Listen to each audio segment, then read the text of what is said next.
Okay, we're here. We're live on the internet. Oh my God. Hello. Welcome back. How are you guys? It's been so long. That feels like we said that the last time too. We did like a brief stopover, be like, well, it's been a month. Let's take another month off. I think we've done a good job at this one. It's summertime, man. We're on summer hours right now. It is summertime. Yeah, except I don't want to go outside in the summer in New York because let me tell you, it's been miserable. Yeah. Well, I'm trying to remember, Kevin, was this your first summer back in New York, or when did you move? Yeah, we moved last May, so we had summer here, but I don't know. It feels worse. It's the humidity is wet. out of control. It's the El Nino season, right? It's all about rain, and it's all about like really, really hot when it's not raining. I hate it. I miss the days of LA where it's a dry heat and like people always be like, oh, LA's a dry heat. It's better. It's better. I'm sorry. It's better. Oh, interesting. I don't feel like an oppressive wet air on me in Los Angeles. In Los Angeles, the sun goes down and it instantly feels cooler. In like the New York, Florida especially, which I'm familiar with, the sun goes down, it still feels hot and wet. It's not better. It's not really that much better at all. It can get pretty murky, man, over here on the East Coast for sure. This year has been wet. Like last summer, it got insanely hot in like June, and then it just like backed off. And like the July was like really not that bad, and it really didn't rain for a very long time. Like I remember it because my grass was dying, and I didn't need to mow it nearly as much as this year. But yeah. No, but don't you have to? I guess you have to mow it, because the grass is growing at an inordinate rate because it's getting so much water. Yeah, dude. And then it's like the perpetual problem of my house is like just over the cusp of a hill. So all the water from like that top of the hill comes down my front lawn. And when I get on it with like the little riding mower, like I get stuck, I start getting sunk. And then I have to like, if it's really wet, I have to mow it by hand and it's a pain in my ass. Yeah, I'm too lazy. I love a riding lawnmower these days. It's the good stuff. But in fun news, I very irresponsibly have not mowed my lawn in a couple of weeks. And so I got these little baby deer hanging out there every night. And it's great. It's so adorable because I had this doe with like 2 fawns that were like 20 feet off my driveway last summer. And they have since like grown up and made it. And so these 2 now, they're like yearlings. They're here all the time. And now their mom had 2 new babies. And the 5 of them are out there all the time. But mom is very like standoffish of like these older 2, like do follow her around, and she's like, "Get the fuck out of here!" Like, you know, it's really like, why are you still living in my house? Why are you still living at home? Yeah, find a job. Get out of here. In other wildlife news up here, I think in like a great cosmic turn of fate, I have attacked you guys with enough bugs that the universe is trying to get back at me. There we go. As like 2 days ago, I was recording with you, Mike, and I don't know how crazy I looked, but I turned to my right and realized that there was a line of ants coming out of my ceiling down the wall, like, oh dear. And not like little like sugar ants or whatever. We're talking big bad boys, dude, big enough to like, you really got to grab them, you know? Like, it was not great. So I've been having like an absolute meltdown. I've never had a problem with like ants in the house. Last year, they showed up in the spring, and I hate to do it, but I like poisoned them. You got to, right? I can't have like ants in the house. So I've spent the last like 3 days frantically killing ants in my house. I got like poison everywhere. Every like 15 minutes, there's a vacuum on. I'm like going nuts. I'm crawling around outside the house. I'm like moving the poison. I'm meticulously watching the ants from outside, like make their assault on my house. But I think after 3 days that I have like defeated them in the siege. Some last stragglers are like crashing up against my defenses, but like we're pretty clean. It's like Dwarf Fortress. Really? Yeah, it's a tower defense game. I both feel really bad for you and also am the person that in like our 3rd Dragonfly session ever, you had like bugs underneath my skin in this game. So I'm like, you know what? Redemption. I feel like you had it coming. There's no going back from Glad that. I missed that one. That does not seriously. sound fun. Sorry. Was it like when Doc became addicted to Coke or something? What was that storyline with bugs crawling underneath your skin? You'd be in trouble if Doc was. I distinctly remember like throwing a trap at you that like blew up and it had rot grubs, and the rot grubs were like digging into your flesh. I was trying to go with like some classic D&D stuff. You know, I was looking at all the 2nd edition Spelljammer and like, rot grubs are whimsical, right? Whimsy. That's the mandate. I do love though that like on Doc's character sheet from day one, her flaw has been, now that I've returned to the world, I enjoy its delights a little too much. So Doc having a bit of an issue has been canon from the beginning. So usually it's, sugary treats and reading material, but yeah. That's true. Whatever it takes. Thank you for resubscribing again, Taylor. 29 months. What an odyssey it's been. Wow. Crazy. 29 months. Wild. Yeah. I think I'm at 27. I don't know how you beat me by 2 months, but Because I was here when it started. I know, but I feel like I was not that far behind. But You I guess really I was 2 months weren't. behind. No, you that's really not that far. Yeah, the 2 month, give or take, that's the standard deviation of error. So don't sweat it, Cool. Yeah. What else is going on? Anything new with you guys? We have Anything to talk exciting? about food. Oh, what are we talking Kevin, about? I had burgers. Talk about food, Kevin. Kevin? Wait, sorry. I'm just looking at this now. How many months did you say you had, Melissa? 27. Oh, okay. I've got 25. I don't know how to share that, but I just saw this pop up. Anyway, food. Well, my wife has been gone, so I've been eating just terribly. Not that that sounds bad, as if she does all the cooking. That's not true. We're very good about splitting stuff equally. But there's just those old habits that when you're only cooking for yourself or you're only doing food for yourself, you just slip into trash. And so I've just been I will order burgers, or I'll just be like, for dinner tonight I just had a peanut butter sandwich. What am I doing? I know how to make food. I make food all the time. Just check my Instagram.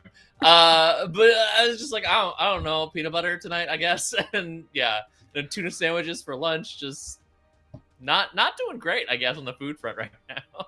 Peanut butter goes a long way, but yeah, I can relate. Those early days of bachelorhood, things got a little out of control. I lived on quesadillas for 2 months, so. That sounds pretty damn good, but I guess too much of anything is bad. Yeah, it was pretty damn good. I'll be honest with you. It was great. I saw a very random, viral video yesterday of a 4-year-old kid who was furious at his mom because she was explaining to him that no, he was not Mexican, that his family was from South Africa. And he was furious. She's like, "Why do you want to be Mexican?" It's a 4-year-old kid. And he's like, "I love quesadillas. I want to be Mexican." Going absolutely wild, right? It was the funniest thing that I've ever seen, man. It really was very adorable, such child logic, I mean, I feel that though. I get it. I love quesadillas too. Yeah. Tacos, burritos, slow yeah, they got great eats, man. There's great eats down there. Yeah. I've been hooked on peanut butter pandemonium ice cream, which is very funny because I've always had an ice cream thing ever since I was a kid. One of my great grandmas would always have a bowl of ice cream every night before bed, and she would mix it up so it was a frosty consistency, and that was her thing that she did every single night. And I picked that up, and so every night I will without fail want a bowl of ice cream, even if I know I shouldn't have one. Wow. So do you have one every night? I've run out of peanut butter pandemonium, so I have not had it for the past. Tonight will be the second night without ice cream. Wait, so this is a compulsion that you do every night, and every you single don't have backups that you're reserved? No, because I have to. Because if it's there, I'll eat it. Because if it's there, I'll eat it. But if it's not there, then I can help myself not be compulsive. Counterpoint, though, you would then be sad. Yeah. I am sad. But so the worst thing about it is that my boyfriend Matthew, who I love dearly, I make him get me the bowl of ice cream. How does this solve the problem? How does this solve the problem? No, it doesn't solve anything. It's just what happens. But what makes it even worse is that he's allergic to peanut butter. It's not hard to Taylor. No, you're trying to kill him. No. He's not it does not affect him in any way. I've watched this man eat a peanut butter cookie in front of my mouth, in front of my eyes without I mean, knowing. It was probably in front of your mouth as well, yeah. It was totally it was fine. but like, so I'm terrible, but I miss. Why not I like miss fully my ice commit cream. and just send him to the store to go get you more peanut butter He pandemonium wouldn't right do now? it. He wouldn't do it. That's the Yesterday, line. She asked. Matthew. Like, yesterday, full transparency, I had an edible and it was late at night, and I said, Matthew, I want ice cream so badly. Will you please go to Stewart's? And we have a Stewart's 2 minutes from our house. Matthew, will you please run down the street and get me ice cream? It's like, no, Taylor. I'm like, I'm studying right now. He's like working on a certificate in his career field. That's legit. That's all very legit. Mhm, mhm. Oh, I know. And I'm not saying anything he did was wrong. I'm just saying that like the ice cream I've been doing so good. I didn't have it for like a month or Yeah, over a but it month. clearly dominates your Wow. destiny. I mean, And now yeah. now that I have it, and I don't have it anymore, I'm like, oh, my ice cream. I don't have my ice cream at night, and it's so terrible. I'm tempted to go scoop a bowl of ice cream right now. I So, Taylor, I'm Maniacal. also an ice cream fiend, which will surprise you not at all. I course. have the ice cream place near me. There's this particular branch of like kind of more fancy ice cream in Vancouver. It's got 3 different locations. I have never lived more than a 10-minute walk from one of these locations since moving to Vancouver. It basically got me through grad school pretty single-handedly and kept me from having a mental breakdown on numerous occasions. They've got numerous flavors that I like know their seasonal rotations by memory, and I like Right. talk about them nonstop to the point that other people comment and they're like, "You're the one that loves that lemon ice cream thing," and I'm like, "Yes, that is me." I've heard you. I was Um, going to say, you're talking about the lemon? Yeah, I remember. you talking Yeah, I talked about this ice cream to people that don't even live in Vancouver. What brand is this? So it's called Rain or Shine. It's just like a local ice Oh, I cream love thing, but that. it's very, very good because it rains a lot in Vancouver, right? So you need ice cream, rain or shine. Cute. That's so Canadians don't wait for hot weather to eat ice cream because then you never That's get so ice cream. So you smart. just eat it Oh year my round. gosh. I mean, and you're Why? not. No, you're not supposed to wait for hot weather to eat ice cream. That makes You No, just I eat agree. ice No cream sense. when you When want you're it. an But adult, Nan's you eat ice cream shop all you closes want. down every winter, and she waits so long to open it up in summer, and it absolutely kills me. No, Every but year. the thing, part of the where I think my love of ice cream is when I was little, my Nana at one point had my brother and I over for a sleepover, and we did vanilla ice cream with blueberries and brown sugar. Oh, yeah. And it's Ooh. such a good combination. It's so tasty. And the look of like Cheshire cat, like I got away with something that she gave my mom when she picked us up and we told her what she had fed us. And she had like the most like guilty, but not guilty at all, like Nana smile of like, they love me because I let them eat sugar and ice cream and I'm not the parent, so I can do whatever. Like it like truly is a look that is like emblazoned in my brain all these years later because she was so proud of herself. It was very That's funny. fantastic Incredible. grandma energy. She put blueberries in there. They were antioxidants. It was good There for you you. go. Said, Healthy. yeah, That's a huge jump. That's way better than whatever semblance of like a ice cream soda I had a couple of weeks ago that I think Yes! I disclosed on this. You very did, show. yes. I remember You that. did. Oh yeah. Honestly, my I still kind of want to God. try it. Is though. that why we didn't meet for a month? It's just like I hope they avoid that embarrassment. that I said know. I about was it. really ashamed. I wasn't ready to show my face on the internet after admitting that real heathen degenerate behavior, you know. But we returned tonight and we're gonna play D&D in space. Let's do it. Are you guys ready? Yeah, Let's do it. Sure. Sure. So See what we're- happens.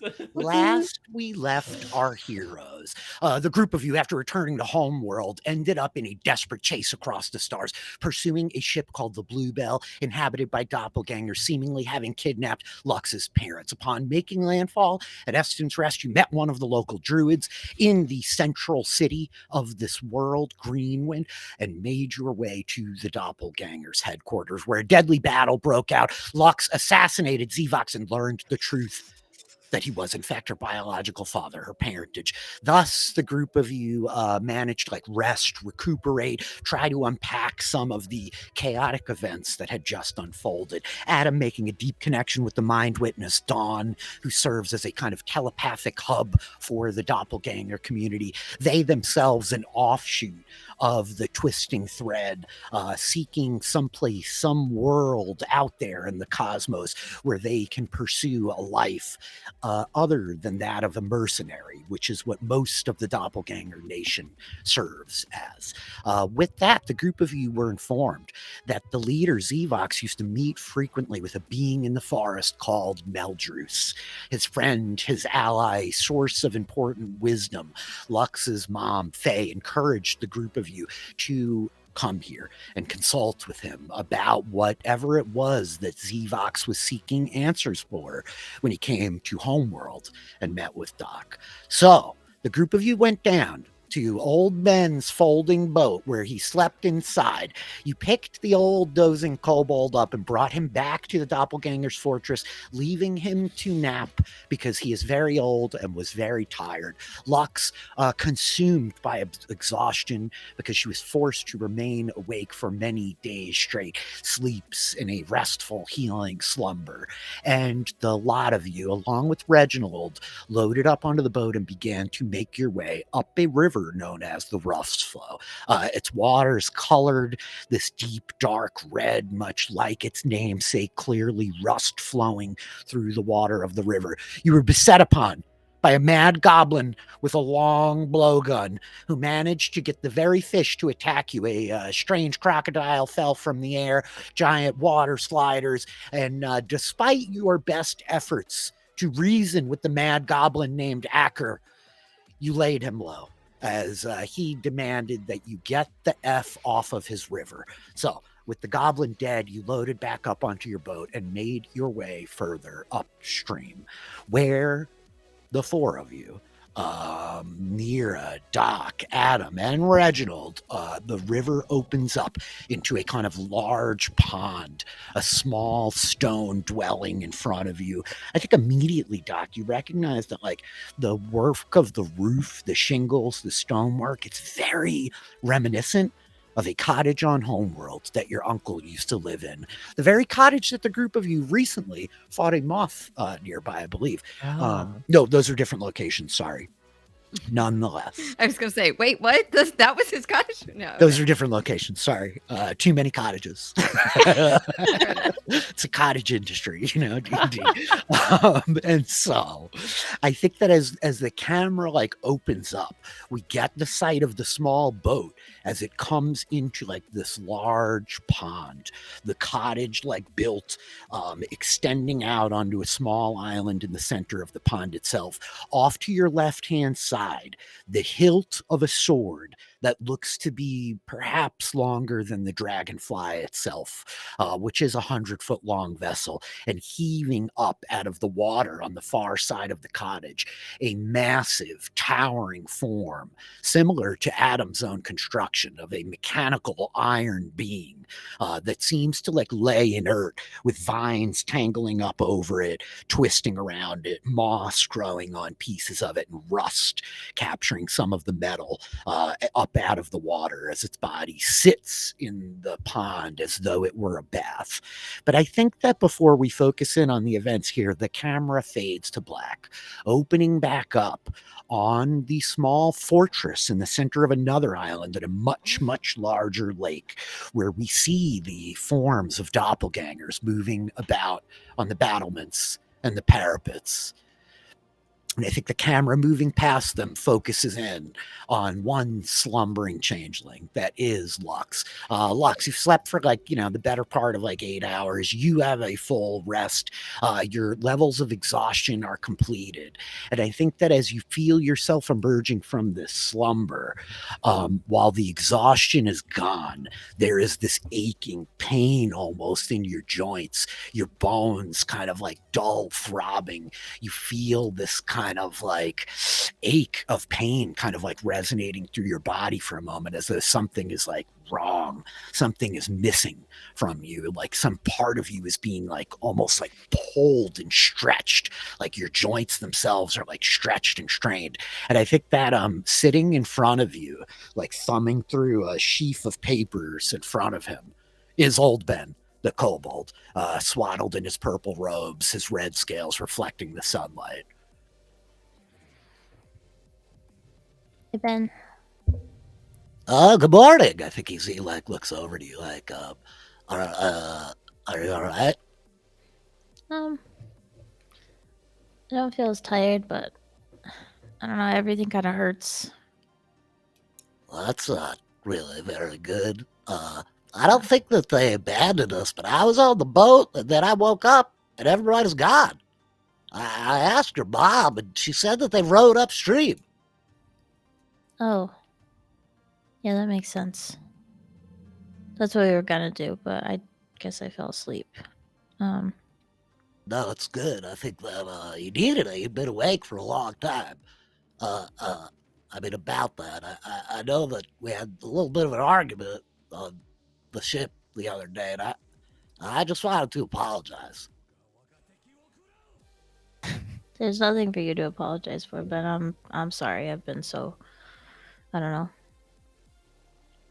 Yeah, I'll be honest with you, Lux. I'm a little worried. I took that cranky bow of yours, and I know it's always whining and complaining and yelling about vengeance and things in its strange whispering voice, but I think it's a little dangerous. It is dangerous. Where is it? Well, they took it. I think took at it? least. Why did they maybe take it? they threw it into the lake, and he like turns and looks off the roof. He says, "But I'd left it on the boat, and the boat is gone." Oh. We should. So they. What boat do they have? They don't have the ship. They have a boat. They have my boat. Oh, Do your not boat. Remember when I jumped very dramatically out of the back Yes, of it the was so spaceship cool. with a That's boat that right, was the actually a suitcase? The boat. That's right. That's right. So they're on the boat. So where's the ship? Oh, it's right there. Reya landed, and I think you turn and look, and out in the middle of the like lake, like maybe like 50 feet off like the shore of the island that the fortress is, you see this like green hump of a massive like turtle shell just kind of like floating there with the dragonfly landed on its back. Is it? Do you see that? Do you see Nope. that? I just came outside and it was right there. I don't know. There's a lot happening very quickly. I try not to ask too many questions. There's lots of. Have you noticed that there's kind of like lots of turtles? It feels like every other planet we go to, there's a gigantic turtle there. Right? There are lots of turtles. Like, I don't know. This feels like a thing. I don't know. There's lots of things that feels like things, but there's also a lot of things going on. It's You know what I turtles mean? all the way down. That's what they used to say on Cerelia. Oh wow, we haven't been to Cerelia in so long. No, I really don't want to go back. I'll be honest No? with you. I mean, I stared at those twin moons for a better part of 96 years, and now that I'm out and about in the galaxy, I'm ready to die somewhere other than that waterlogged slave pit. Well, hopefully not anytime soon. And I mean, there's a revolution happening on Cerelia, so we could go back and it could be a whole different place. That's true. Maybe I'll get a beret. And I That think that You would look good with a beret, Ben. at this point, like a shadow kind of like sweeps over you all for a moment. And like you look up past Ben and you see the figure of your father, Lux, old Tam, as he's like tentatively, I think he's like kind of like looking down. He's doing that thing where he's approaching you and doesn't want to interrupt the conversation, but he very clearly wants to interrupt the conversation. Dad? Are you feeling a little better? I guess. Look, your friends, they went upstream to see the Meldress, and your mom may not want me talking about all this, but you should know what was up there. I mean, I've only gotten bits and pieces. I haven't been here in a really long time. Neither of us have. But you remember Axel, right? Yeah, of course. Well, he grew up here. He grew up there, actually. What? Yeah, I knew him pretty well when we were younger, when we all used to pal around a little bit. He left the planet with us when we landed here at one point, and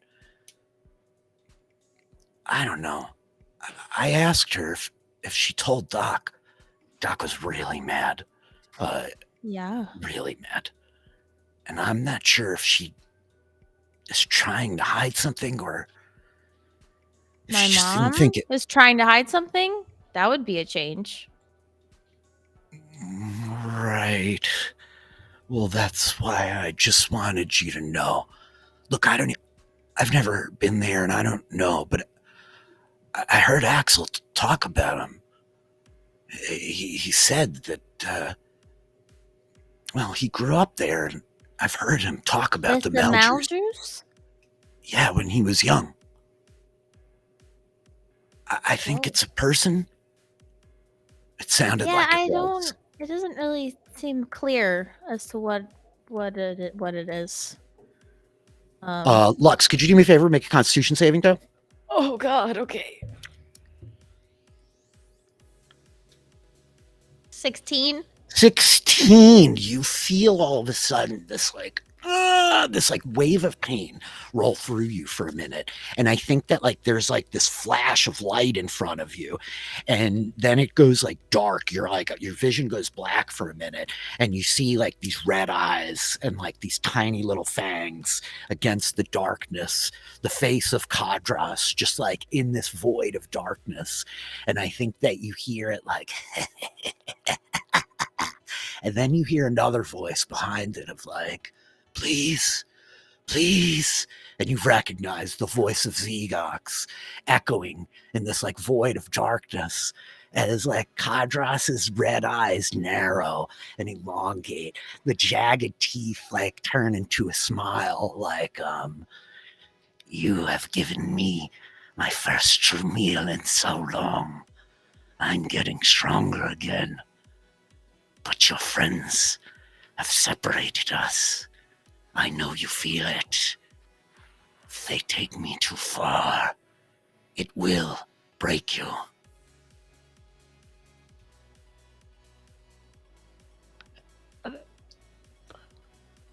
Fuck, okay.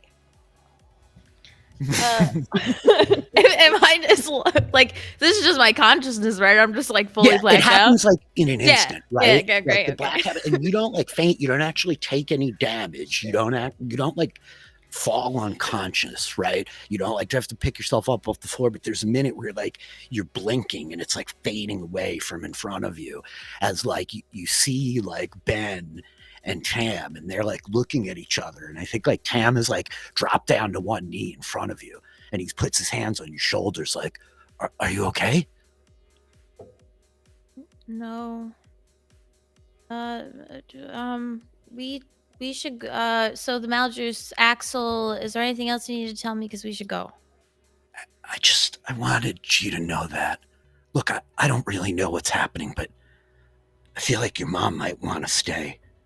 I'm not sure what's going to go on, but we're safe. Can I also ask you something? What happened to the Peregrine? Why did you guys get rid of it? Well, it wasn't our ship, Lux. It's one of the fleet. The trade consortium. We just were operators. We had a contract. The trade consortium governs all the major vessels coming in and out of hub. I mean, anybody who's trading or falsifying records as part of the consortium, they face some pretty stiff penalties. But we never owned it. Anyway, they're decommissioning a lot of the fleet because it seems like they recently got their hands on some new technology. They're building automated vessels. I know that contracting with some of the mercenary guilds, they were looking for long-term contracts. We just got the word when we made it back with our last shipment. They told us that this was going to be our last flight, and then the ship was being retired and they wouldn't have need of our services. But we never owned it. Nobody owns any of their ships.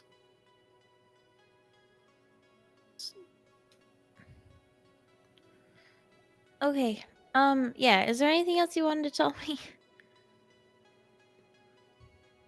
lot of things, Lux, but I don't know if now is the time. It's not. We gotta go. Wait, we gotta go? Yeah, we gotta go, Ben. I'll tell you on the ship. All right. It was really nice to meet you, Mr. Tab. And he like shakes your dad's hand as he's gathering up his stuff. And he's like, all right, are we just sneaking out of here surreptitious like? I was. We don't have to like sneak. I don't think. I think we It's should. not an espionage endeavor. I thought it might be a mission or something. We could just No, walk we out kind the of gotta front. go fast here. We're gonna walk and talk for a second. Okay. So and yeah, Lux will like start to head in the direction of the dragonfly. Okay. Is it in the middle of the lake? Yeah, it's like 50, 40 feet off the like bank. But as you make your way down into the first floor, you see some of the doppelgangers moving around. You notably don't see your mom. But I think like making your way down towards the dock that like Ben's little boat was, there are a couple of rowboats there, you know. I don't think I've ever used actual rowboat before, but I have. I've just got really small arms, but yeah. they Why don't you teach me? Why don't you teach me how to do it? they deceived my actual my upper body strength. I was a champion rower when I was 17, but here, load up. That's where I won the boat. Can I ask you how old you are, Ben? Have I ever asked you that? Yeah, all the time. I've told you at least 100 times. Really? I was 96 when we met. I think I'm 96. 98 and a half now, but I'm not really sure how we count time when we leave Cerelia. Yeah. One Cerulean year was actually about the 12 orbits of the twin moons in sequence. Really? I We think should so. we should keep a calendar. It seems like it would be useful, but also, I mean, you figure somebody would have done that already by now. Some kind of standardized timekeeping system feels like might be too far gone. Yeah, maybe. Anyway, okay. All right. Let's start rowing. Oh, Let's hey, start pal, off. you want to jump in this boat with us? We don't want to leave it out there on that random turtle. Oh, that's a good idea. Okay. I'll tell you stuff on the ship, Ben. Okay. And I think that the pair of you like load into this rowboat as Ben grabs a hold of the oars. And he's like, gosh, they're not quite as long. I had to put extensions on the one that I use because I don't really have as much room. But you sit there, grab this one. Watch. You just like this. And he like starts rowing and like chanting, twin, moon, twin, moon. As you guys start like rowing out from the dock itself. I think there's definitely like a too long of a period of time where there's like there's at least one circle, I think, before we actually the get to boat's the like ship. totally like Yeah, rotating around. totally. And I think the doppelganger is like, would you like me to help? No. Okay, sure. And I think that you see Reya like waving from the upper deck as you guys roll out. The ship eventually butting up against the turtle, the pair of you making your way onto the dragonfly, which we watch kind of alight, the camera pulling away, these vast kind of like rolling forests, the many streams and estuaries feeding down into this great lake that the doppelganger fortress is on. And the dragonfly rises off the turtle's back and begins to like trace over the rust flow, following its way up the river. And with that, I think that the camera like kind of like fades as it opens back up on a second pair of oars cutting their way through the water, as Reginald's got a hold of them. And so, yeah, Nira, Doc, A.D.A.M, the three of you, this rowboat's like coming into this little cove, this big heaving iron being like rising up out of the water in the back, the sword kind of discarded to your left. What do you guys want to do in this immediate moment? Gosh, I sure hope Lux remembers to bring Waffle when she comes. I'm Is sure Lux she coming? will. Yeah, how could she forget, right? Is she coming? I don't know. I just sort of assumed she'd follow us at some point. She's not going to stay behind. Rich, in what, like, how are we facing this giant mechanical being? Like, is it facing us? Are we coming in at like 3 o'clock, 9 o'clock? What's the angle here? Yeah, it's kind of like just off 12 o'clock, maybe at like 11. And like the building is at like the kind of 12 just in front of you as you come up into the lake. Yeah.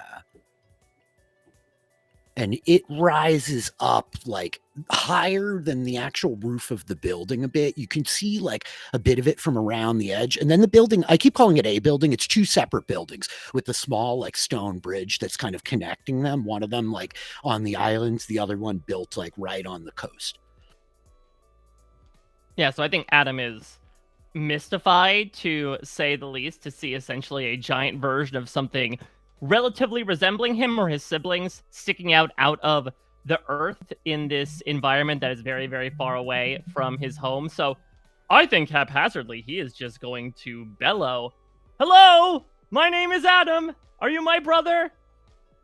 Okay, you hear Adam bellow out across the water. I think at the sound of his voice kind of like echoing through this space, we see birds like a light from like the trees everywhere. A whole like kind of little small group of birds heave up off the actual like gigantic construct itself. What about you two? What are you guys doing? Anything notable in this moment? I think Nira is probably just like, so do you grow up into that thing? Is that how that works with you? Oh, I hope so. I don't know what puberty is, but I think that might be the final result of it. I mean, we change all the time when we go through, big events. So maybe you do too, and you grow up into that giant thing. I mean, you're a lot more organic than he is. I don't really think that's how it. I don't really get how this thing works at all, though. So maybe, do you know what? Who knows? I think Reginald would add, like, well, we have seen Adam grow since he has joined us already. That's very true, Papa. True? Perhaps I can have the capacity to grow even more. Maybe he just got stuck in this way. And how much bigger than Adam is this thing?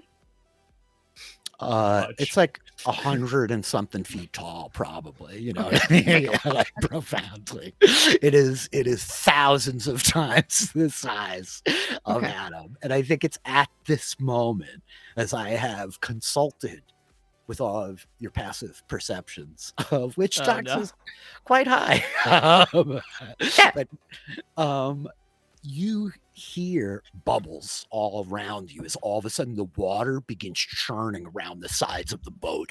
This huge, like surging, bubbling, kind of like aerated water sizing up, and it happens like in an instant from this like, and suddenly you feel like the boat heaves from underneath, and from behind you, you see a second gigantic mechanical figure emerging up out of the water as it proceeds to like surge up from the underneath the lake, heaving the boat underneath it. And it's at this point you hear like it's got these like tubes kind of like attached to the sides of its gigantic iron body that you see inside of, Doc, immediately the gnomish whirligigs that you noted at the auction a long time ago on one, operating as fans inside these tubes that are like jet propulsion, surging it up from out from underneath the water as it lifts the entire boat into the air and heaves all of you over the top of this little fortress. Can I have each of the three of you make dexterity saving throws? Oh boy. Who's you're both in 10 feet of me, you get +4. Okay. Yeah. So 20 for me, dirty 20. Dirty 20, nice. Oh, look at us. Look at us. 23. Sexy Dexies tonight. Excellent. None of you will take any damage as you manage to kind of like throw yourself off the side of the boat while the boat itself begins to like cartwheel. Stuff starts like surging out of the cabin, the oars like flying sideways, Reginald's body like a massive wrecking ball of Giff-Q just as he like goes flat with the dexterity of 0, and his form like heaves like a bowling ball across the deck, all all of you manage to avoid him, like leaping out down into the water around yourselves. Let me have you guys all click your tokens, roll initiative. Here's my turn order. As like hovering in the air above this like fortress with these fans driving like air down out of it comes like this towering like 25-foot tall steel juggernaut. For whatever reason, I don't see in my token or the map. Oh, I got a big black rectangle. Oh, zoom out because the vision inside the things has us blocked. Hold on, it might actually be just yeah, I'm sorry. I never put vision settings on for you, Mike. Bear with me 1 second. Adam just went blind from the shit with the boat. Mm-hmm. I think while you're doing that, once Nira is in the water, Nira will pop up and just say, "Oh, this makes more sense. You become that, and then you become that other thing. It's like an evolution of some sort." Ah, okay. Well, this one seems to be a bit of a jerk, so I'd rather skip this one.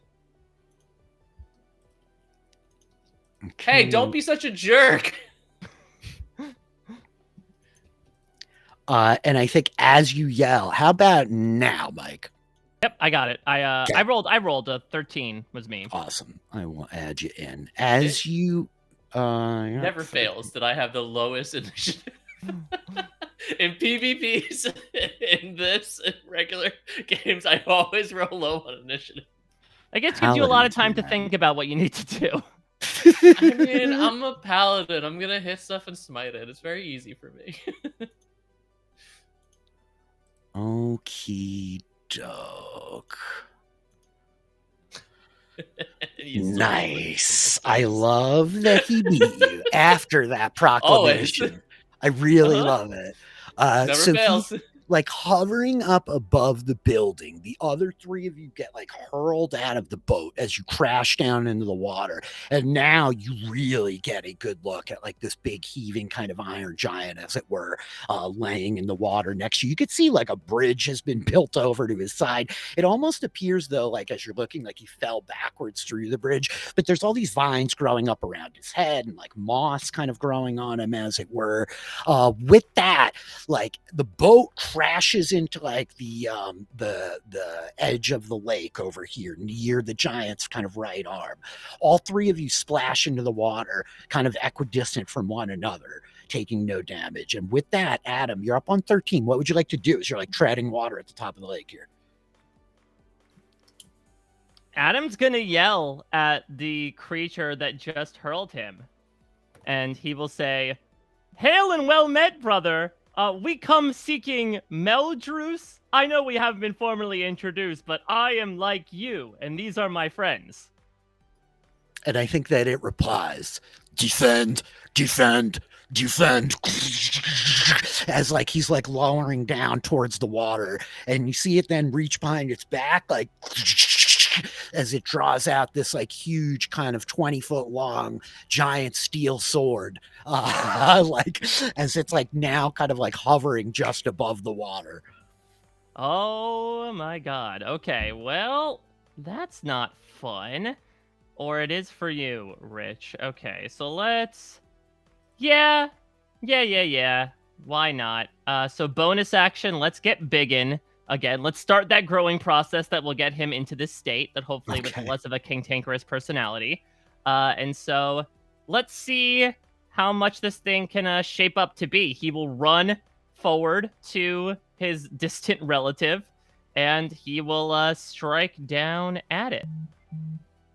So the water's like deep enough that you pretty much have to swim. As you get here, you can like find like some footing on the actual like iron giant underneath you. Like a piece of it is jutting up out of the water here. So your legs kind of like connect. And he's hovering above you, right? His legs are like, you can reach his legs from where you are and up to maybe his so I'm going to club him in the kneecap. Go for it. All right, so that was a 27. Oh, yeah, my bad. Sorry. 27 hits. Okay. For 11 points of bludgeoning damage. Bang!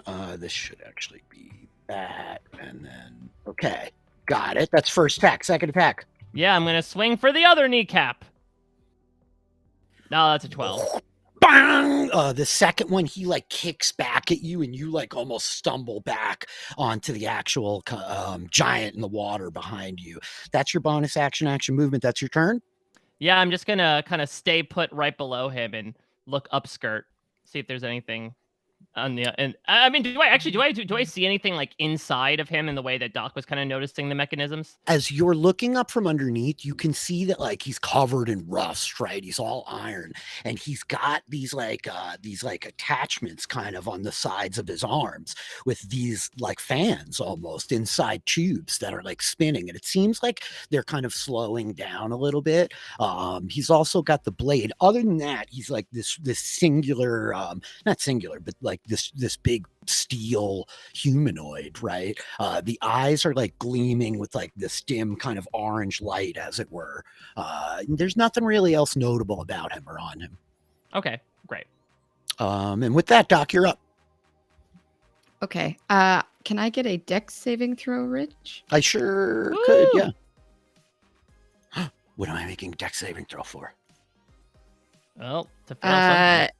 A like rust orange glow shimmers around him as he is fairy fired. Heck yeah, he does have magic resistance, so even with advantage, 15 fails, right? Yeah. 15 Got fails. it.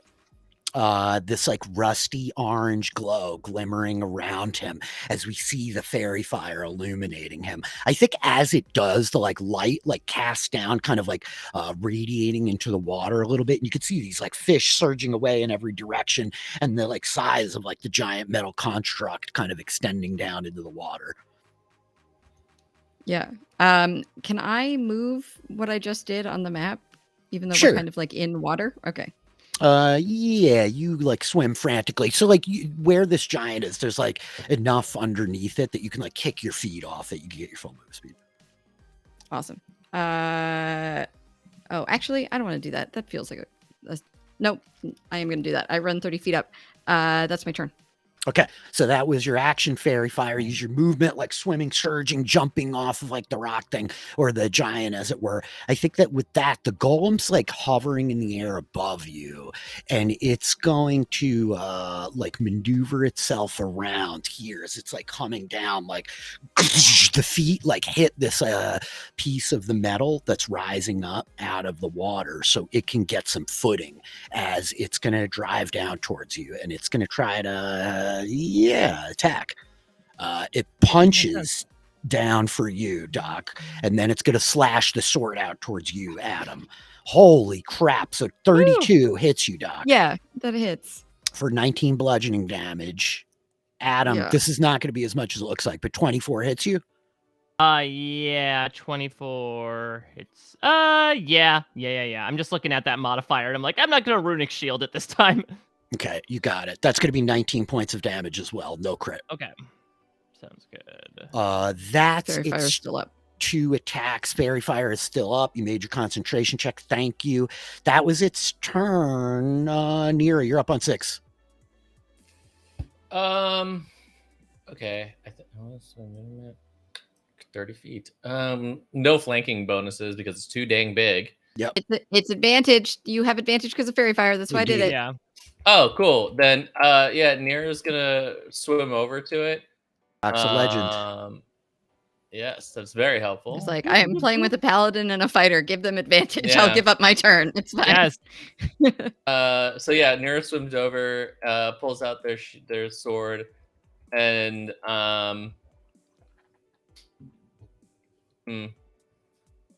they'll try saying, actually, while it's there, sword in hand, just be like, okay, if you just lay down your weapon, we won't attack you, then you don't have to defend against anything. So, like, we could probably end this, like, real chill-like.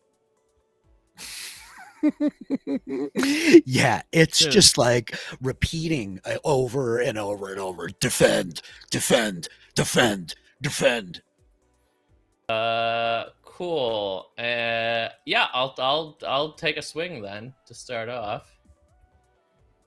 Man, I don't have my usual, but 18. Miss. Yes, it's AC 20. It is Wow. Juggernaut. The sword like Einreeve like throws sparks within the fairy fire as the sword connects, but not well enough to damage this kind of like impregnable iron Juggernaut. Nira smiles and it's just like, ooh, you're a tough one. I'm actually glad you didn't surrender. And then we'll try to swing again. Okay. 21 will 21 hit. does hit. And man, I used spells last round, so I know. I know. I'm gonna crit fish, and so I'll wait. So I'll do the 13 damage, and then bonus action. Nira's eyes are gonna flash gold as Shield of Faith pops. Okay, dope. Shield of Faith. So you're holding concentration, Shield of Faith. Doc's holding concentration for the fairy fire. That was the first round. Nira, you're up. So that'll bring us back around to Adam. Adam, you're up. Okay. I'd like to try something. Mm-hmm. Okay. Let me talk to you about what my visual is, and let's see if we can make this work from a mechanical perspective. Okay. I would like to take the lightning javelin that you have so courteously given me. I would like to wield it almost like a spear, and I would like to stick it in the little crevices that exist in this creature's arms, where we see these fans happen, and I would like to try to shock it where it is probably most susceptible. Okay, so I'll, how about this? If I let you make the attack at disadvantage, which will be canceled out by the advantage of fairy fire, so a normal attack roll to like hit it at a critical vulnerable point with your lightning, then like certainly you'll be able to like disable its flight capabilities and like its fan stuff. Okay, yeah, let's along try with that. the damage. Okay, go for it. 23. 23 will hit as you drive the like javelin forward, the lightning like kind of like surging off of it. We see like lightning like arcing back across your arms and your body, the like grounding kind of receptors so that you don't actually take any damage. Go ahead and roll damage for it. And I try to remember with the javelin, what's the lightning damage that they take as well? I think it's added in, or it's not. It's 4d6. 4d6. Let's throw that in there as well. Okay, so that's going to be 16 points of piercing damage and 11 points of lightning damage. Got it. So 22, 26 points of damage. The lightning, like, and I think you hear like as like the fans, the like gnomish whirligigs like grind to a halt, where it's kind of like they were driving it upwards a little bit. It sinks a little bit deeper now. Its feet like looking for better footing on this iron golem underneath it. Adam, that was your attack with the javelin of lightning.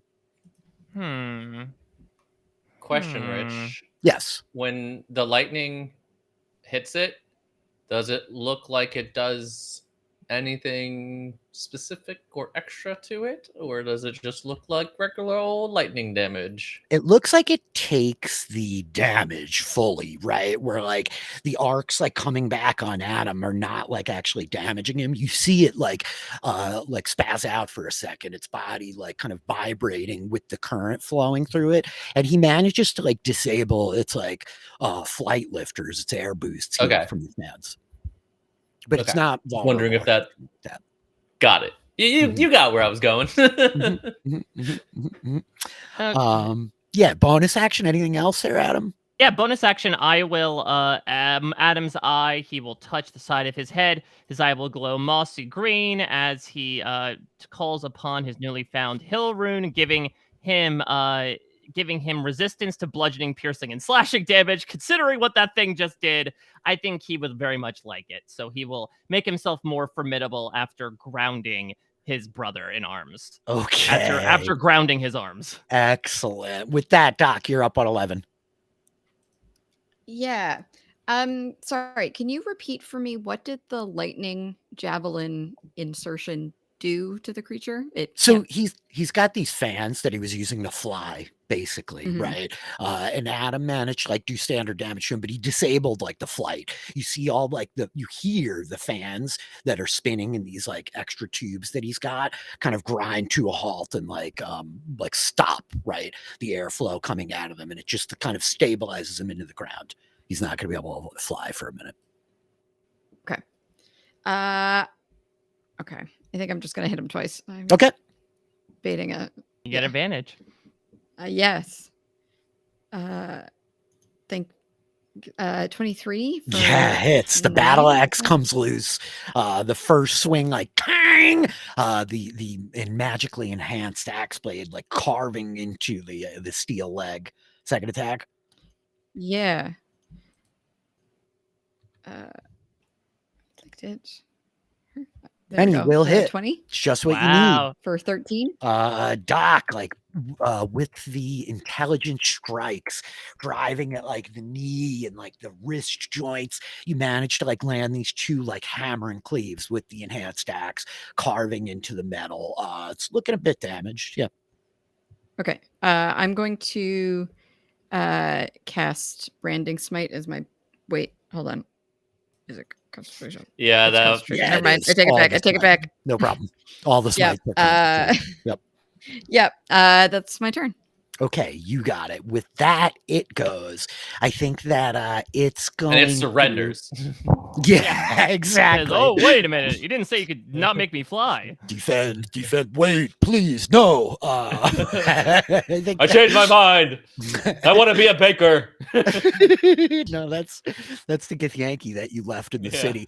It's going to punch down again, the left hand, like right, even with you, Doc, as it's aware that you've got this enhancement on it. 16. I'm gonna shield that. It's gonna miss. Yes. We watch the fist like driving towards the artificer as like the magical shield like surging up. Oh wait, I at don't you. even have to. Yeah, it's my magical shield, not my like spells shield. Oh yeah, Never mind. cool. Yeah. You have this like force shield that's like Yeah. as you like drive back, and you're kind of like in the water almost. You like slide back a little bit at her knocks, but you manage to like catch yourself coming forward a bit. The second attack, it's going to cleave the sword down into you, A.D.A.M, after you just gave him this lightning action. 20! All right, I gotta use my runic shield. I gotta have him reroll that. Oh yeah. Yeah. You'd be surprised. Makes sense. Oh, 32. So that was Listen, a 19. at least it's better than Close. a 20. I'll take Yep. it. I'll take it. It's profoundly better. Yeah. So you will take 18 points of slashing damage reduced to half from your Hill Giant rune. All right, thank you, Hill Rune. Amazing. And you are up, Nira. It's too bad. I really wanted it to attack me. I know. I'm sorry. That's fine. What? That do I smile makes want? me nervous, Kevin.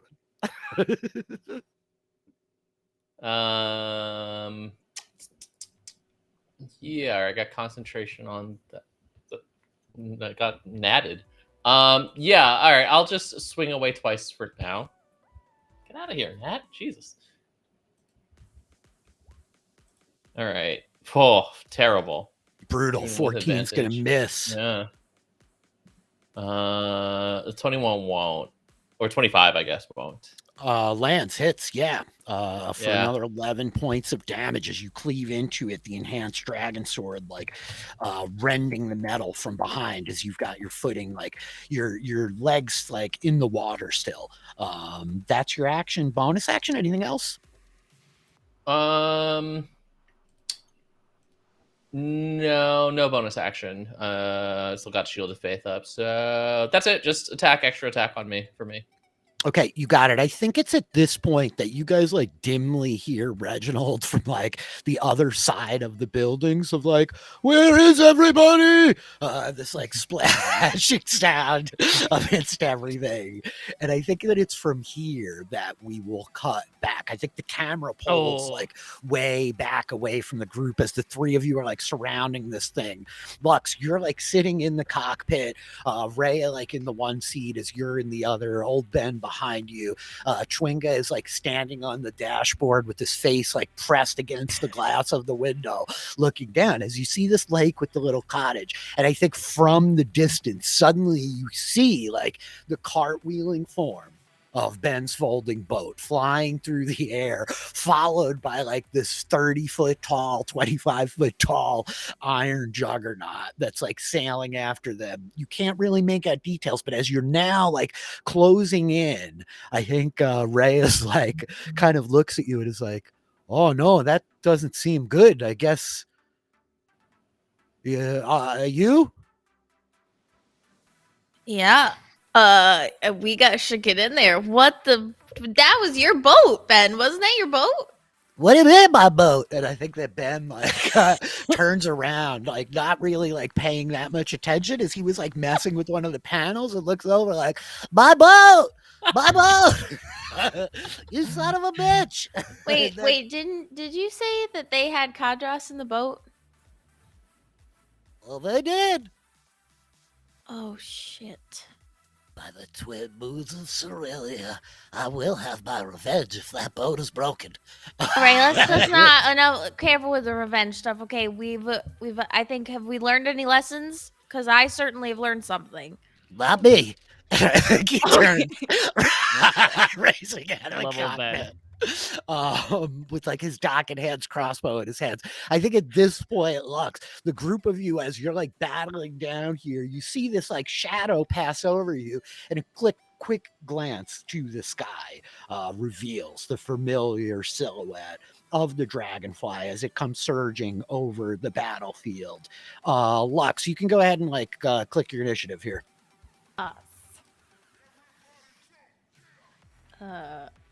As Reya like brings it in this like kind of like winding circle. Reya's gotten pretty good at flying, you realize, Lux. She's been doing a lot of flying lately. So she's been really honing in on her skills. Yeah, precisely. I have to put you on the map, don't Yes. I? Yes, that'll help. Hold on. Here, you want to run up to the top deck? You want to jump out of the ramp? What's your plan, I should ask? She's gonna jump into the water, I think. Okay, then I think that the pair of you are able to like just come like jumping out into the water from the back. Like Ben, as you come like racing up into the cargo hold, you see the ramp opening.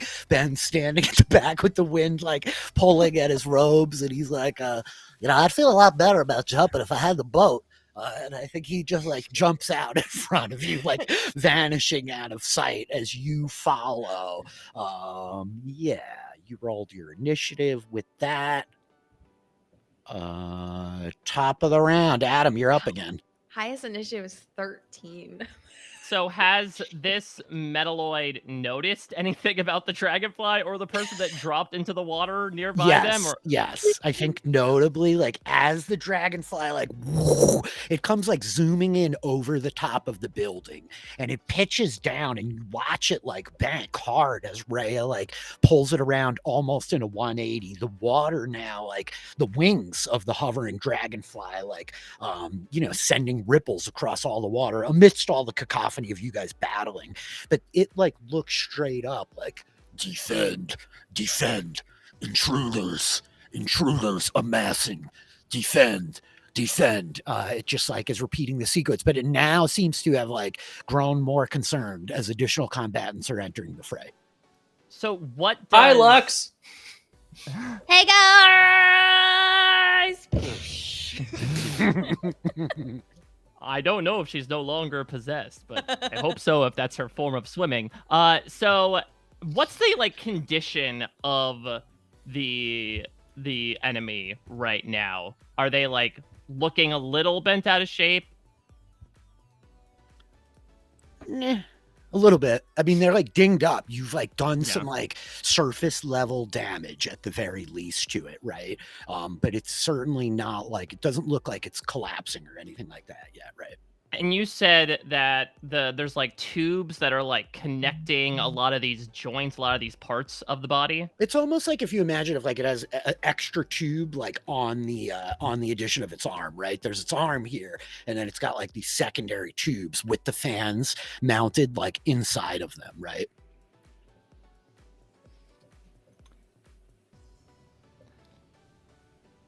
Adam's gonna try to pull the arm with the sword off. Okay, here's what we will have you do. You're gonna try to pull the arm with the sword off. Make an athletics check to like grab his arm. Mm-hmm. You have advantage on these, I think, when you're enlarged. Maybe? Right. 24. So you grab like a hold of the wrist real quickly, right? The javelin, like. And yeah, I do believe I think I have advantage on strength checks, I believe, when I'm large. Yeah, advantage on strength checks. Yep. So that athletics check is a strength check, right? So you grab the arm, and now we'll make opposed athletics checks as you're going to try to like yank the arm off of his body. Yes. Yeah, I would feel like Adam would like have some sort of at least rudimentary understanding of like the mechanics, maybe not in a doc way, but more of like an innate gut feeling. And so I think he would try to like wrench it in just the right way to try to get it in a position where it can be easily taken off. Yeah, the like whole forearm section, it's almost like a vambrance, right? It's like big. It's got this big bulging like Popeye forearm. So you're able to like grab it from behind and like dig it like the rivets. You're trying to like twist it and pull as you have a real sense. So we'll just make opposed athletics checks. Roll another one. You got advantage. Rich, is there any chance that I can, being mechanically minded, like forego my turn to help with this somehow? Yeah, sure. What does that look like, Doc? I think Doc just like throws out her battle axe at like a weak point that she sees and like kind of jams it in to try to like give like leverage to the pull, knowing like kind of the inner workings of this kind of stuff. Also, yeah, Tigger, we watch like as Doc gets the edge of the battle axe into like the seam right here at like the elbow joint, like twisting, and we hear like clink, and it seems to be like jammed in this position as you're now going to pull. So let me do this. You ready? Make like a Arcana check for me, Doc. Does that sound good? Sure. Yeah. However you want to make it make sense. I think an Arcana check, because you're not using tools, you're using your weapons. It's definitely like your intelligence. Make an Arcana check here. That's a 12, unless I can use Flash of Genius. You could use Flash of Genius, sure. Okay, that becomes a 17. A 17. Okay.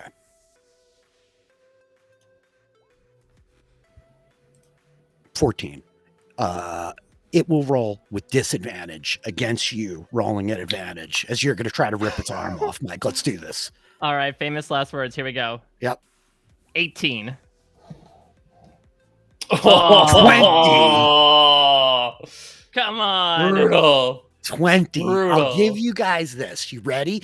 As like you're pulling, Doc's like leveraging, like twisting at this right spot on the axe. It's all about like the leverage for her. You like pull back. I think that like your hands slip. The like wrist is all wet, but all of you guys are wet. We hear like the grinding sound of your metal hands dragging across his forearm. But you grab a hold of the hilt of the sword, and the sword falls out of his hand into the water, where like you watch it like sinking down into the depths next to the giant. So we'll give you that like you managed to disarm him, but he does technically still have his arm. Yeah. Okay, listen. Man, I think Nira's It's gonna say like, disarming in "Hey, one we way." did it." And over. I think that with that, it then goes, Doc, you like Do I forgoed go? your action to do all that if you're cool with it. It's going to make 2 slam attacks. One Can at I each go of before you. it, Rich? Lux Oh, has my a bad. 9. Lux rolled 9. Go for it, Lux. Okay. I did not reorder our turn order. All good. I think that Lux like is a little bit shocked, but I think she yells to the group like, "Where's the bow?" The boat? The boat's over there. God damn it. Did that son of a bitch break my boat? And I think Lux is just gonna swim over and join the fray. Make an insight check, Lux. Oh, jeepers. Oh, no. I'm sorry. I grabbed your token. I apologize. 13. The aching pain in your bones has subsided. Okay. but you don't like sense exactly where the bow is around you or anything like that. Okay. I was gonna say, does Doc not react to that question? Adam did. To where's the bow? Yeah. Mhm. I think This is like Taylor asking Matt to go get her ice cream. Like, Yeah. That was a pretty good callback. I'm impressed. Yeah. yeah. No, I truly think it's that moment of like stopping herself from yelling something mean because Doc has Yeah. been mean enough lately that she doesn't say anything. I think there's I mean- like a small insert shot of Reggie like frantically swimming to the edge of the lake on the other side of the building, like as he hears it, like, really? Really? Oh. Nira's gonna say, "We threw it into the sun." That is what they threatened to do with it to it. So I'm just gonna say that it did. Yeah, Lux is just gonna come up next to Nira and try to get like a footing on this thing beneath them. And yeah, she'll like flex the ghost gauntlet, and a force rapier will appeal in the hands, and she'll strike out this thing. Oh boy. Okay. Oh no, now. Oh. Well, that's rough. Lux, Bro. with the bow not in your hands. Everything is wrong. You don't feel right. You're Oh, like still no. like sore. I think you hear this laughter, like none will serve as well as I. In the back of your mind as you like lunge forward with this force rapier, like completely like smashing into the back of the golem and like stumbling a little bit. You can take your second attack. Wow, what a start. Okay. It's appropriate. 23. Okay, there we will go. hit. Get your As group back quickly. You like grit your teeth in Jeez, determination, driving forward with this force blade again. 23 hits. Go ahead and roll damage. Yes. Let me.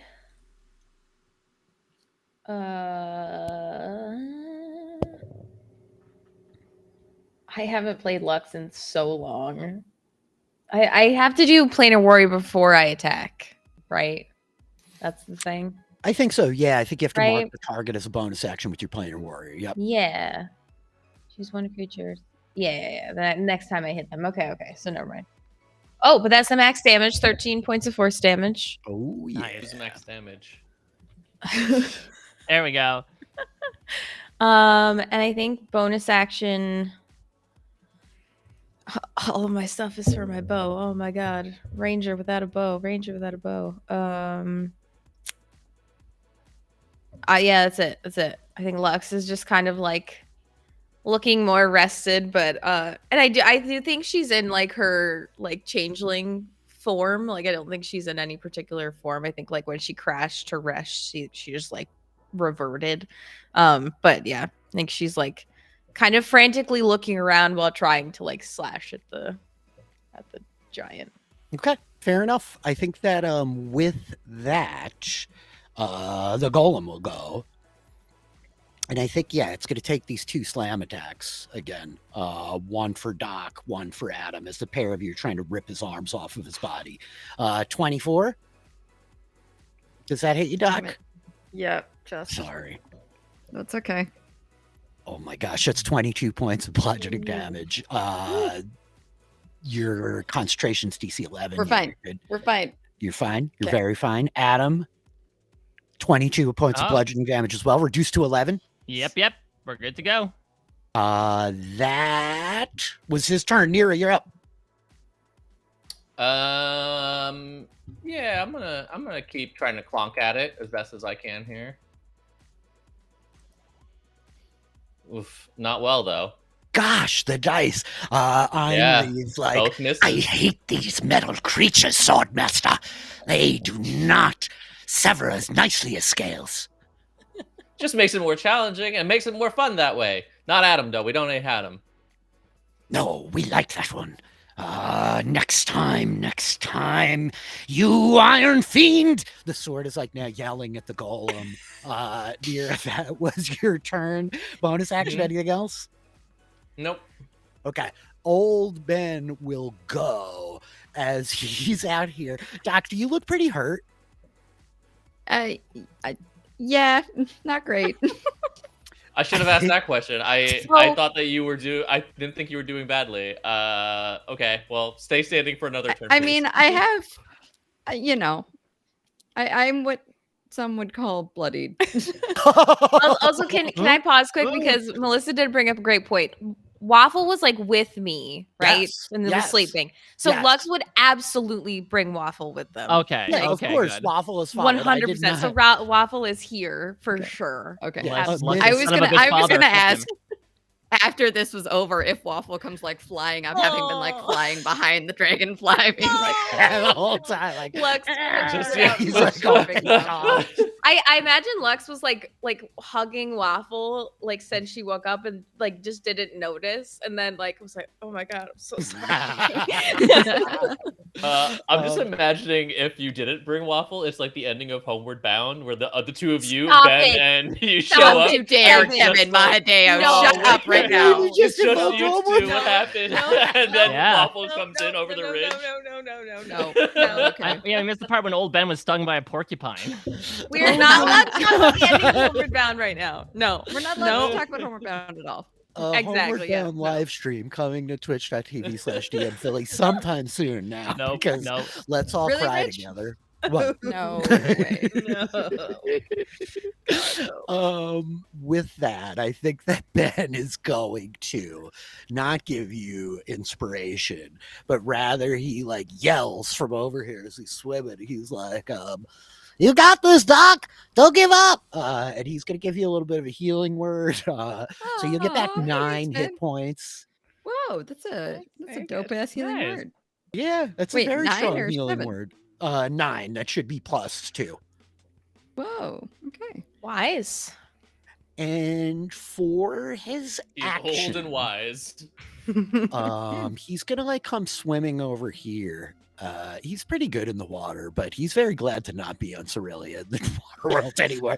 So he like starts pulling himself up on this thing, and I think he just looks up at it like, whoa, as he wheels around, and he's gonna use his action to Animate the giant stone. the Yes, iron bring giant it back fight to on our side.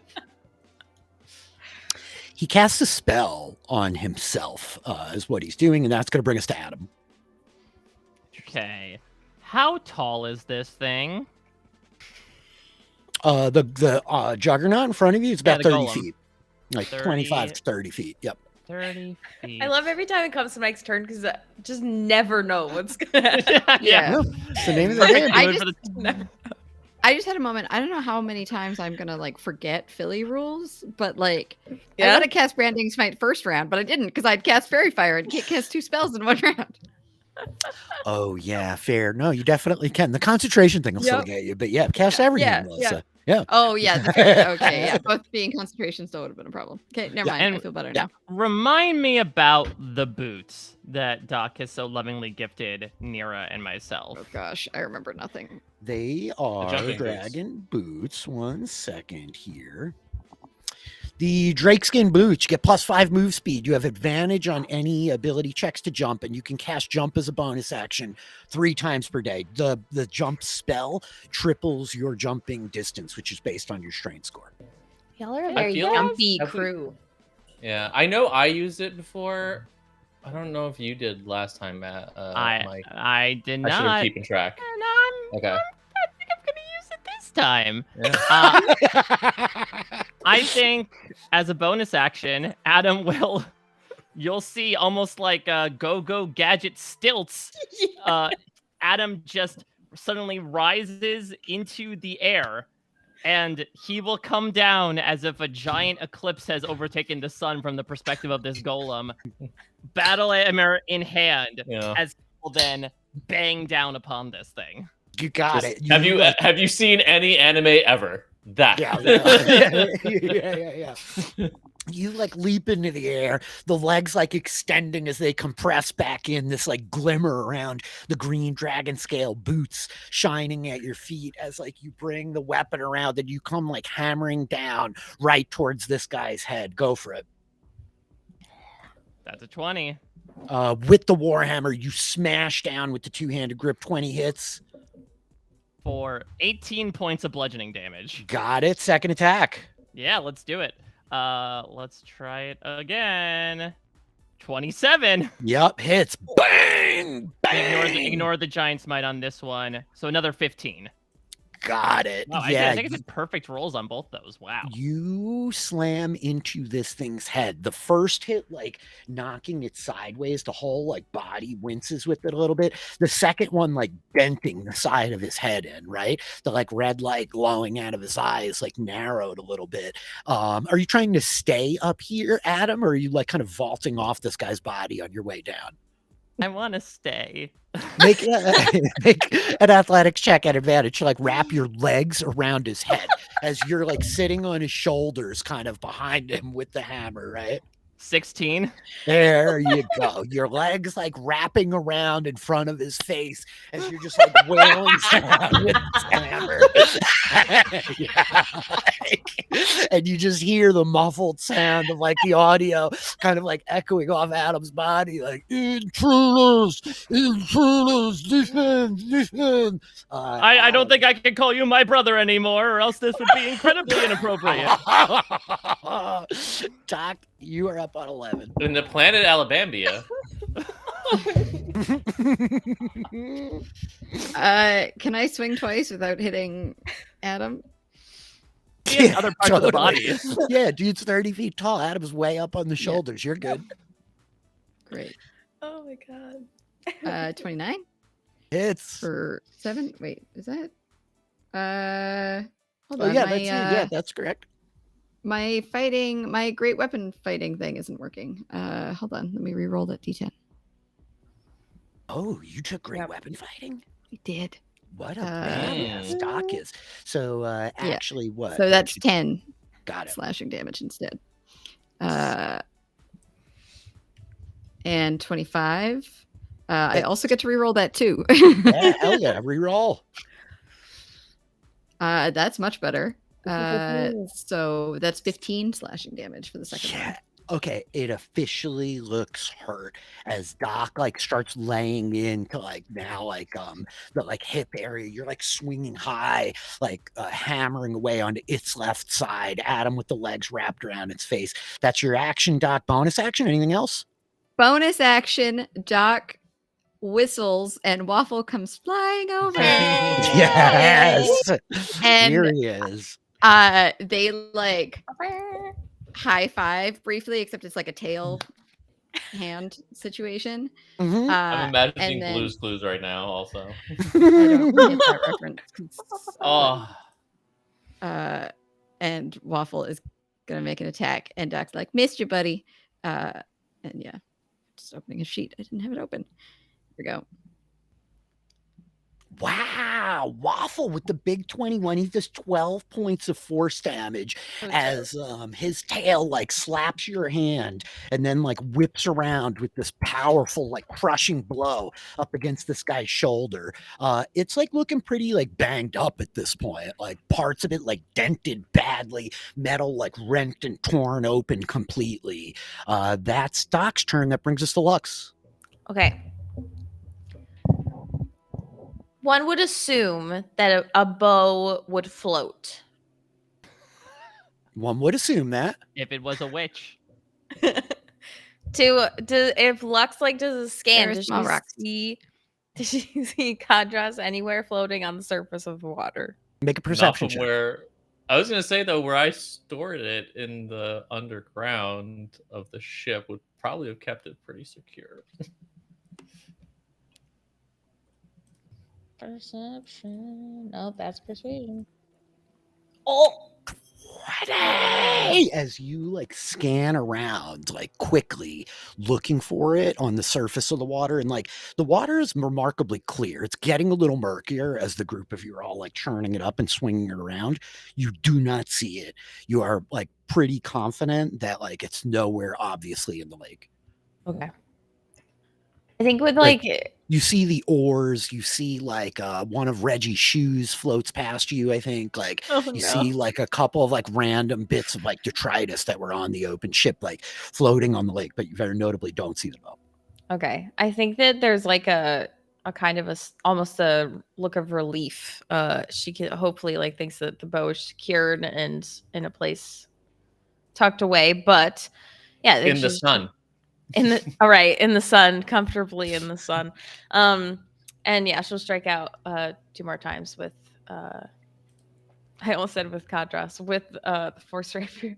And bonus action Planar Warrior. Okay. 26. 26 totally hits. Okay. For 15 force damage. Got it. Baloney Planar Warrior. Second attack. 17 misses. Misses, indeed it does. Sorry. All good. That's it. Okay, that is Lux's turn, which is going to bring us back around to this guy. Gosh, this is giving me grief here. Okay, so the golem goes. He is badly hurt at this point. I think he like wheels around and is gonna make 2 attacks at you, Doc. You just effed him up pretty good. He does have this person on his face. So yeah. I forgot. I think that like the first attack is like boom as he punches you right in the side of the head, right back, Mike, with the 29. Yep, that hits.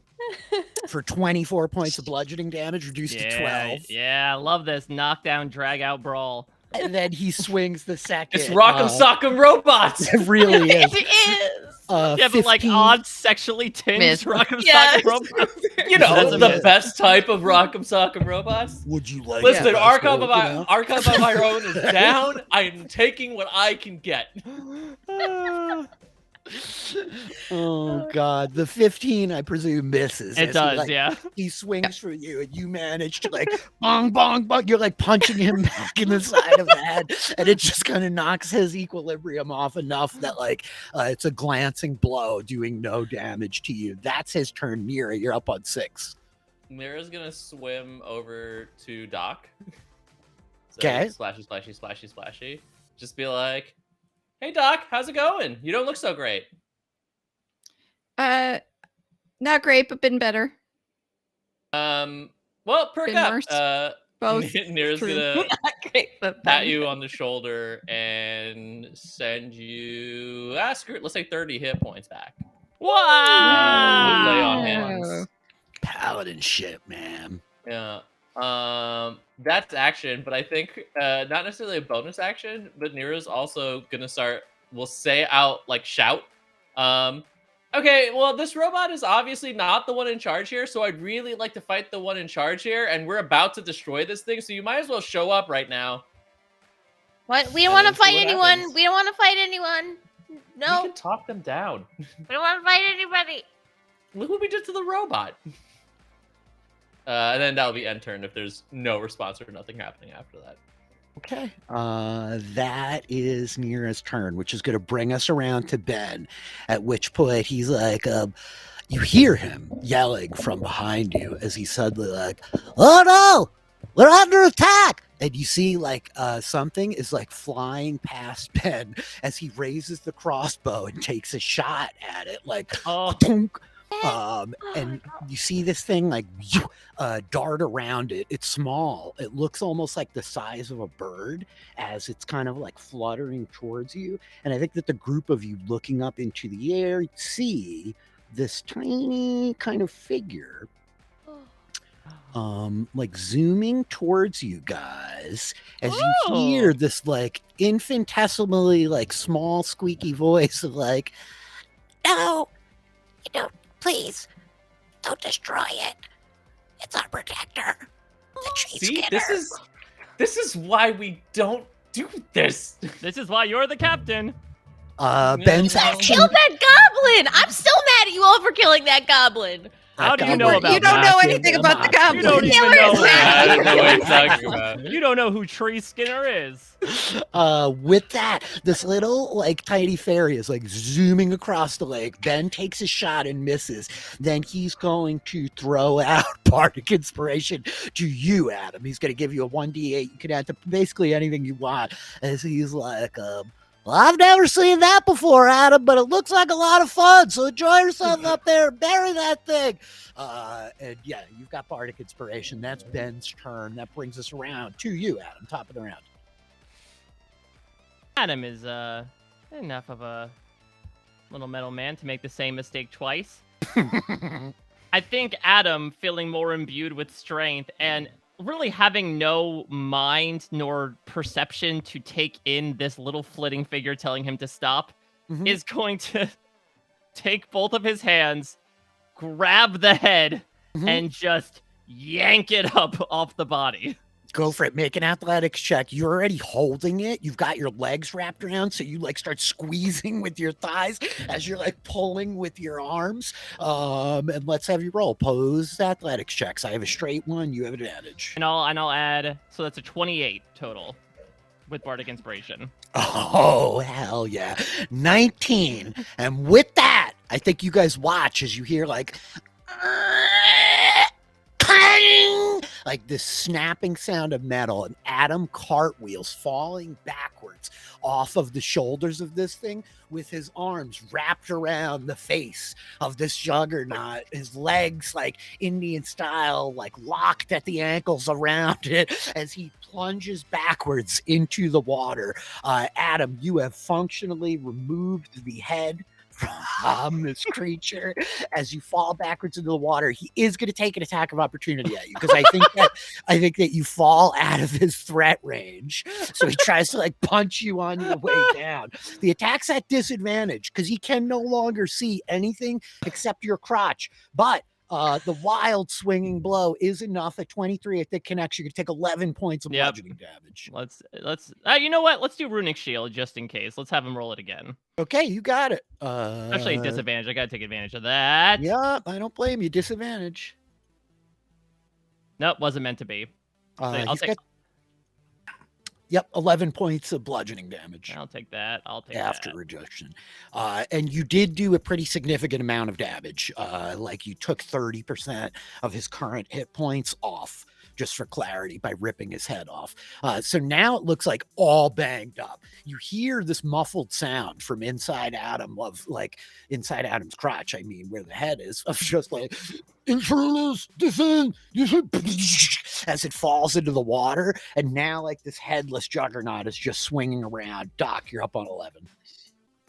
I think Doc is going to yell at the fairy or whatever that flew by, like, can you make it stop? We just don't want it to get us. I'll fix it. Can you help? You can fix it. Yeah. Oh, like, I built this one, and like points at Waffle. I think she says, I can't really stop him. I'll see if I can find some help. Oh God!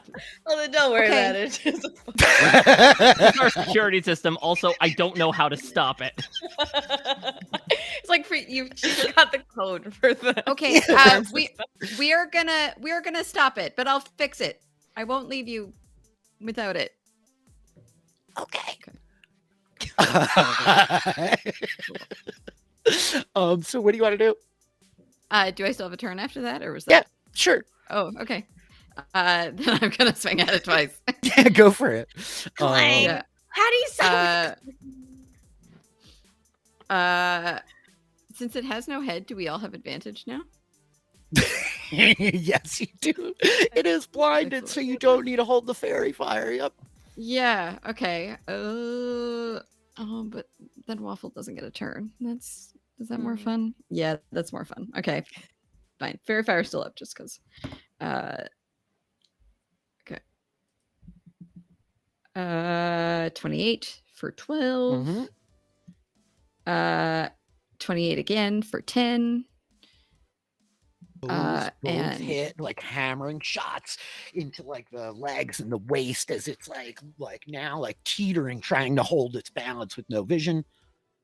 and Waffle 27 for 11. A little beast. Waffle like slams into like the decapitated neck area at the top for 12, you said? He got 11. So it was 12, 10, 11. Got it. That's your turn, Doc. Is that it? Yep. Lux is up. Okay. I think Lux is gonna Put like this off the map. looking at the fairy and now kind of seeing where they're at. They do need to take it down, so she'll just keep swinging at it. Kind of like still awkwardly wielding the rapier and misses. Very awkward indeed, as the rapier like deflecting off of it. Misses again. 18, even with advantage, no dice. You're That's it. like still unsettled and not entirely yourself. That's your action, nothing else? That's it. It goes. It is going to punch down at you, Nira, as you're right in front of it, and then for Doc also, who just hit it. So it attack at you, Doc, attack at Nira, both at disadvantage. 17, Doc, and then 30 for you, Nira. 17 misses. 30 hits. Imagine if it didn't. Right? I know. One day. 24 That's the bludgeoning dream. damage, Nira, Cool. as the incredible force of this thing like punches down into you. Concentration check, I guess, for Shield of Faith. Oh, yeah. Yep, you're good. I think that the Einreeve just like growling back at you, Nira, like, by the light, sword master, it's as strong as a worm. And this, I have faith in you. I only feel a 1/3 weak. It's fine. And with that, it is your turn. Man, where's that fairy? What's it doing? It is zooming across the lake. It's clearly like moving towards the buildings here.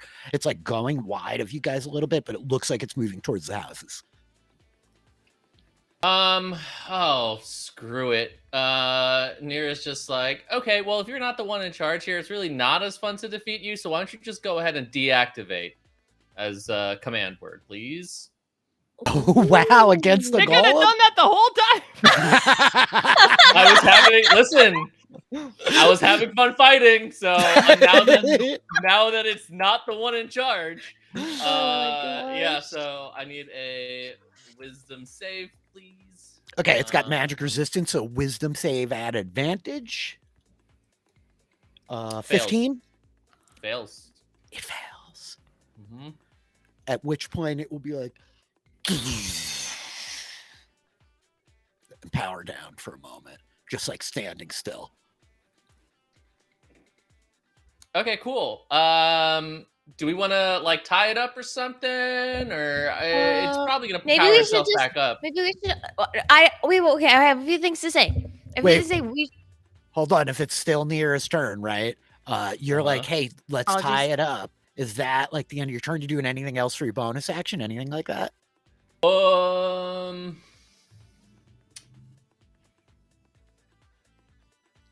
No, because I'm keeping Shield of Faith up, and that was my action.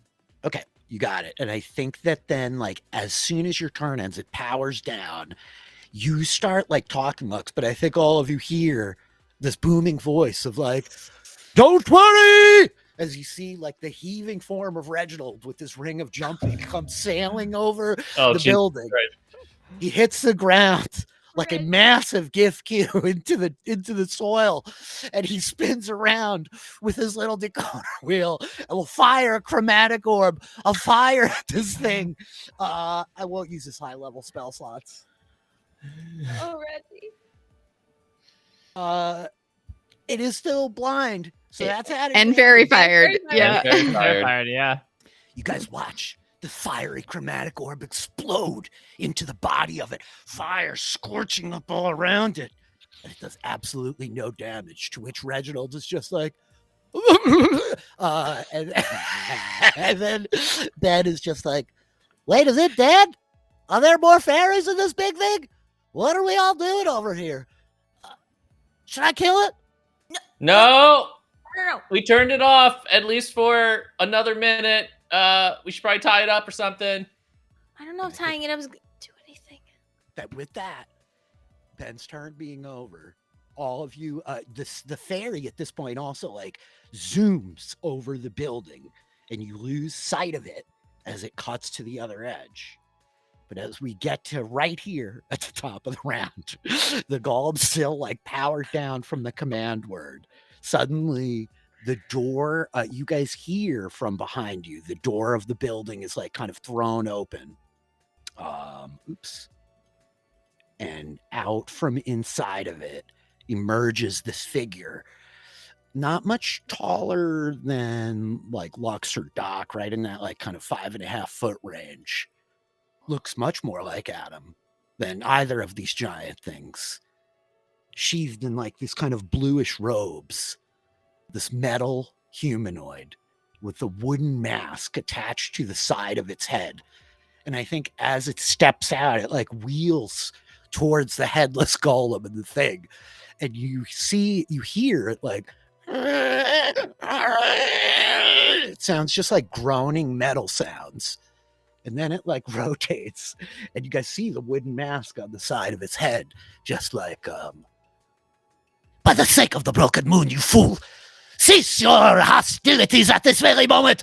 And I think that with that, this like mask looking at all of you like, have you come on behalf of this vicious tree skinner then? No. I'm assuming you're Meldrus? Hello. Oh no, I am not the Meldrus. That is the Meldrus. And he points at the giant robot in the pond, and he says, I believe you. I very much like the cut of your jib and the look of your faces. Thank you for not completely dismantling our defensive equipment. Mose is... A.D.A.M just like surreptitiously puts the head down to the side. Oh no. I think that, and then I think that like it turns and it's like looking at you with like the actual face on it, and you hear it like, and then I think that the mask like off to the side, like, I don't know. What do you want me to tell you?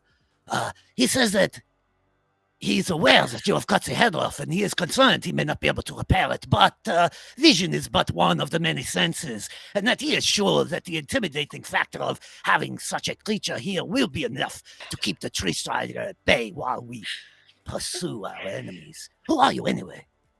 I think Nira's going to say, oh yeah, Nira's going to say, good news. One of us includes the greatest mechanic in the universe.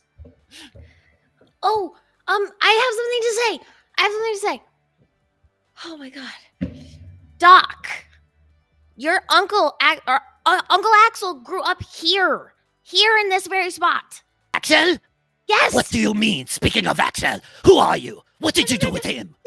This is why we don't say these things. What is it with you guys? Family. Wait, you are the family of Axel? Yes, the greatest mechanic in the galaxy, right there. Wait, that one. And I think that at this point, the metal guy like turns and is looking at you, Doc. You're all kind of like treading water. The command like ceases from the iron golem, and then it's just like, it's like arms fall to its sides. It like reaches down into the water, picks up the sword that it like resheaths on its shoulder. And then it just like stands here, clearly like in this like resting position.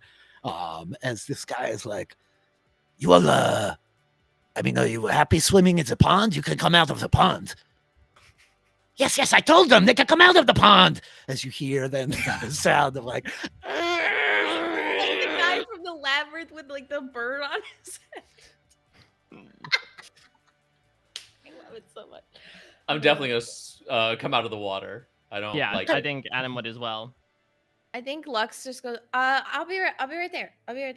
Lux Don't goes, go for the bow. Do not go for the bow. A.D.A.M, you're Somebody closer. stop her.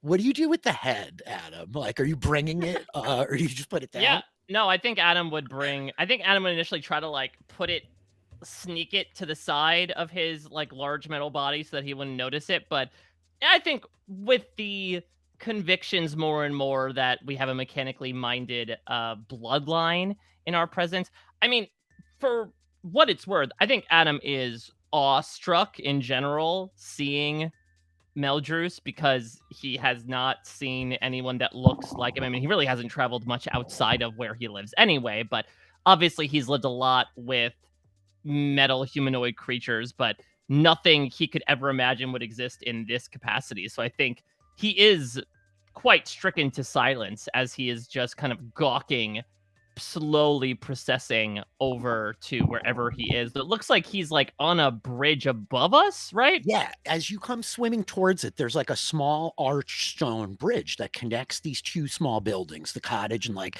the little building on the island. You could pretty easily pull yourself up onto the bridge, as it were. Oh yeah, I think he's way too captivated to not think of the consequences and just pull himself up there in awe to And look at this. yeah, this guy with his like glimmering kind of like golden eyes, his like metal face, this wooden mask on the side, like he like looks up at you at this enlarged form, and you hear it like as the like mask on the side is like, he says he is very glad to see you.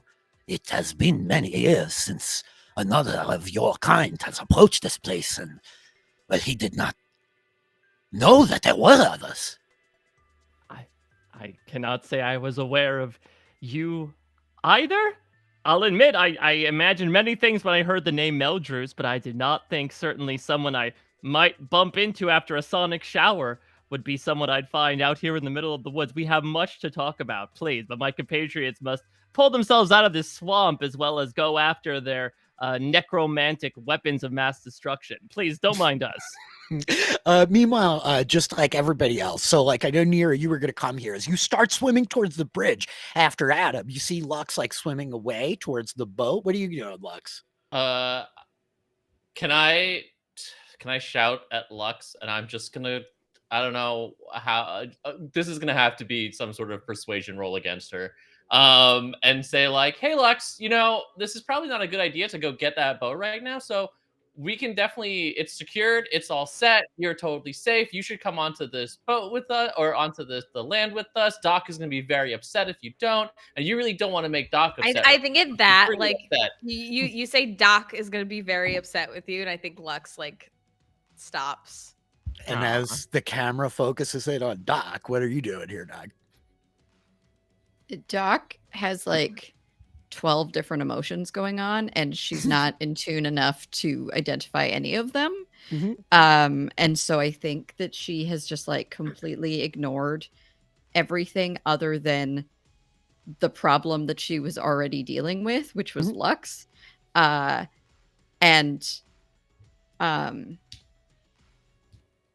think Doc is just going to look to Lux and be like, no more secrets. Ever. Okay. I'll help you find it. I think Ben yells across the lake, I'll be right back, you guys. I'm just going to go get my boat. As he's like walking around the coast. And I think Reginald like comes walking up to the edge of the lake like, well, that's unfortunate. Has anybody seen my shoe? My shoe. Can you get that, Lux? As he's like calling to the sandal kind of like floating past you. Yeah. So like, what do you guys want to do generally here? Doc will help Lux look for the bow. Yeah, I Doc, think with Doc Doc already like, had Doc's like a theory approval, that like, yeah, approval might be a strong way of putting well, it. like but- with Doc like coming with her, now she like feels like she can go and get it. Okay. Yeah, so I think Doc and sort of Ruffles, already like, had the theory and had voiced last time that like destroying the bow might hurt Lux and that we do have to keep it. So doesn't mean she has to have it, but no, but I don't know where it is either. So Doc certainly doesn't. So. The pair of you swim across the lake over towards the bow to like meet Ben. As like Reginald is putting his shoes back on, sitting over here on the bank. And Nira, I guess the question's like, you want to go over by A.D.A.M and like talk to this guy? Nira's gonna swim because like they're gonna leave them to do their own stuff with the bow. But probably will shout as they're swimming towards A.D.A.M and this other guy.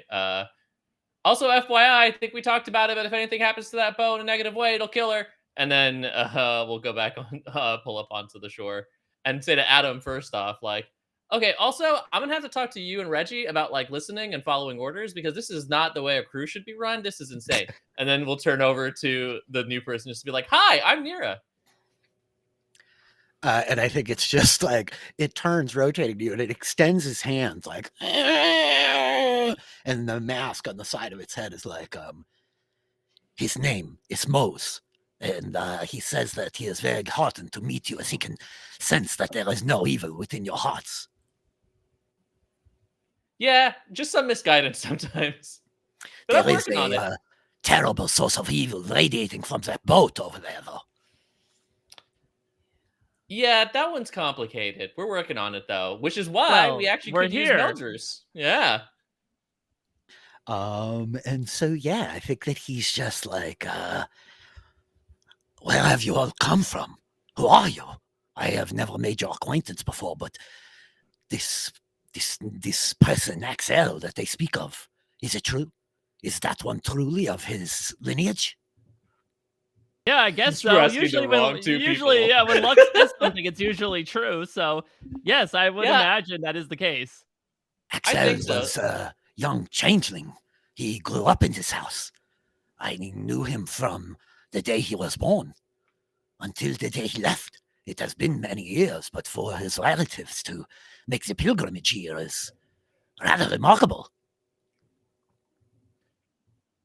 Yeah, we never met him, but they're both changelings. Oh, well, they say I may have met him. It's really complicated in terms of answering that question a little bit, but we're here for Meldrus also because there is a group of changelings downstream. Downstream. Yes, you've heard of them, I'm assuming. Oh yes, we know them well.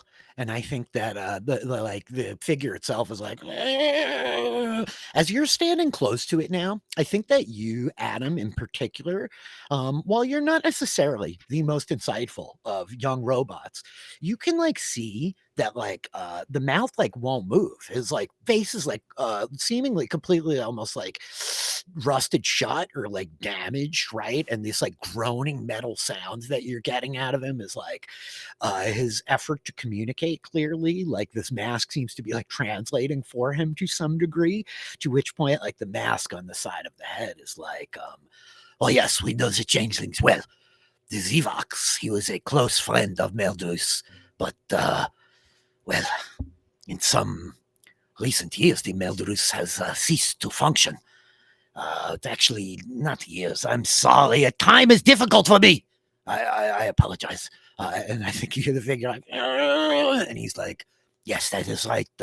Some months ago, months in your time. But yes, we know Zivox and the changelings well. Well, you should really hang on to that word was, because I have some news for you.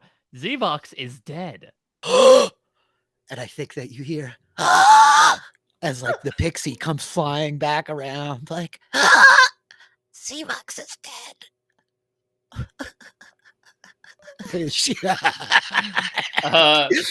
Nira's gonna raise their hand up and like with one finger pat it on its back and just be like, they're there. It's okay. Don't cry.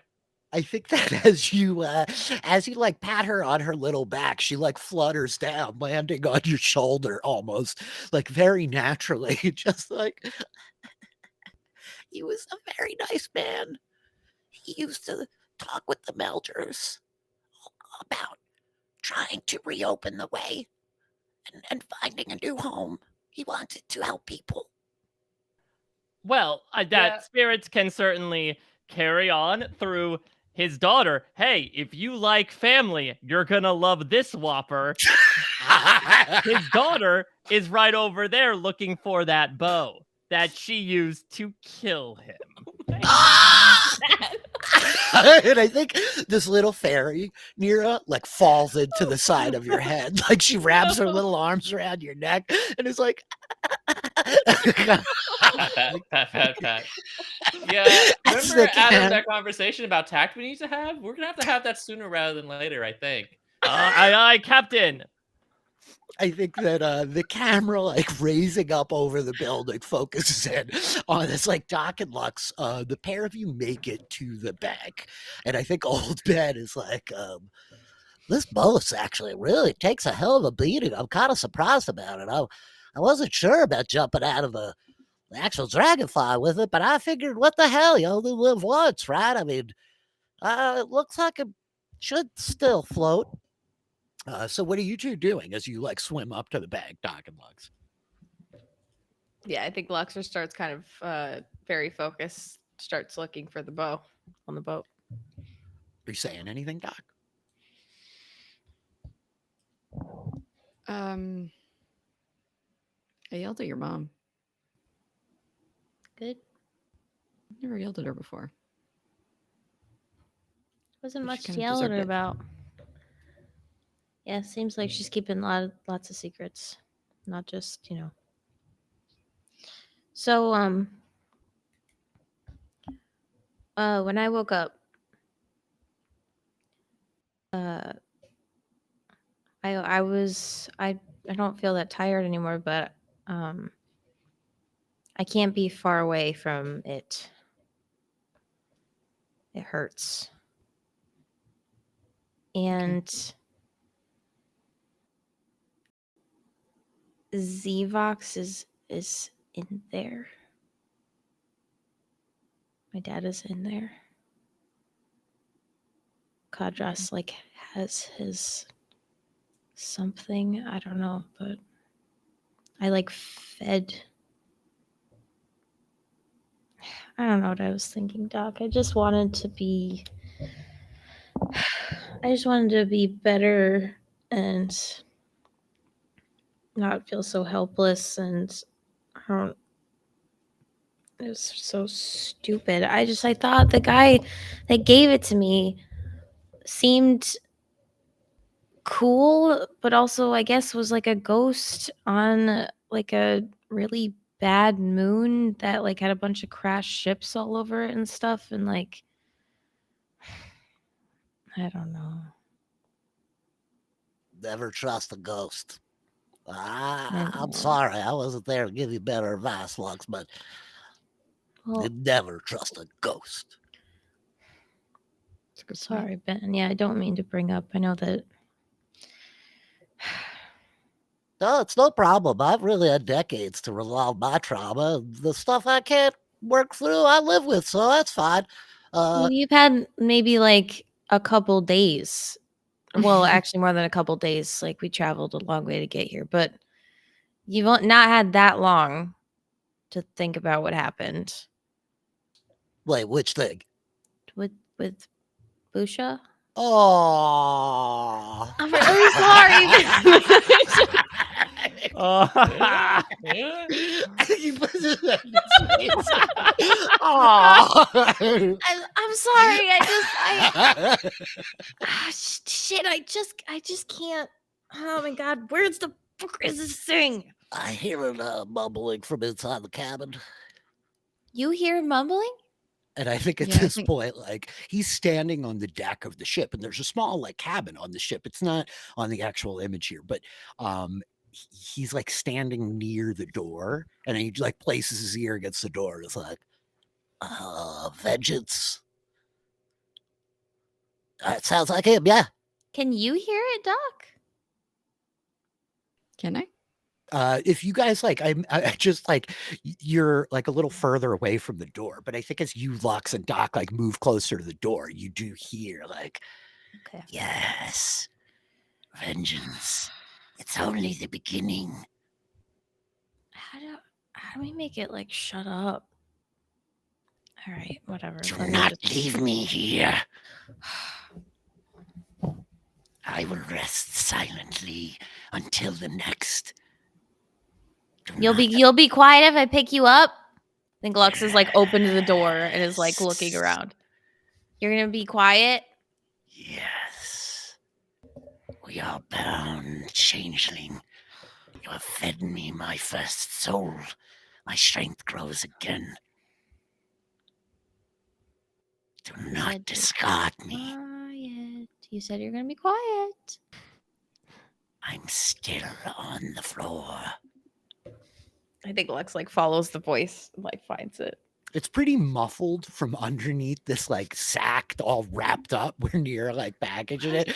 But as you're like looking down amidst like the jumbled mess in the cabin, you like hear the bow, you pick it up. It's still like bound up. I don't know, like it does go I was gonna say before she can pick it up, Doc is gonna like take her gloves off and hand them to Lux. Be like, it's not gonna matter, but Well, I could keep it. Is the bow like wrapped in stuff? Yeah. It's like it's got a cloak wrapped around it and it's in a bag. So it's just like a bundle of fabric, but you know the bow is like inside of it, right? Yeah. I think I'm gonna leave it in the bundle for now. Okay. Just gonna leave it in the bundle. Yeah. That's good. I have a feeling like whatever it does, it'll only be harder to resist or whatever. I don't know. Yeah. But yeah, I before Ben and I left on the Dragonfly, Dad, Tam, whatever he is. Yeah, he is my dad. He told us that Axel grew up here. Like in this place, like with the Melders. I'm not I guess the Melders, and I guess like I don't know but yeah, this is I don't know. This was his place. Okay. I mean, he's dead now, so it doesn't really matter. But well, yeah, it matters. You're still here. Imagine what we could find. And yeah. Anyway, but yeah, we can talk about all this stuff later. But thanks for yelling at my mom. Yeah, always. Okay. Do me a favor, shove off over there. Let's see if this sucker's still holding water.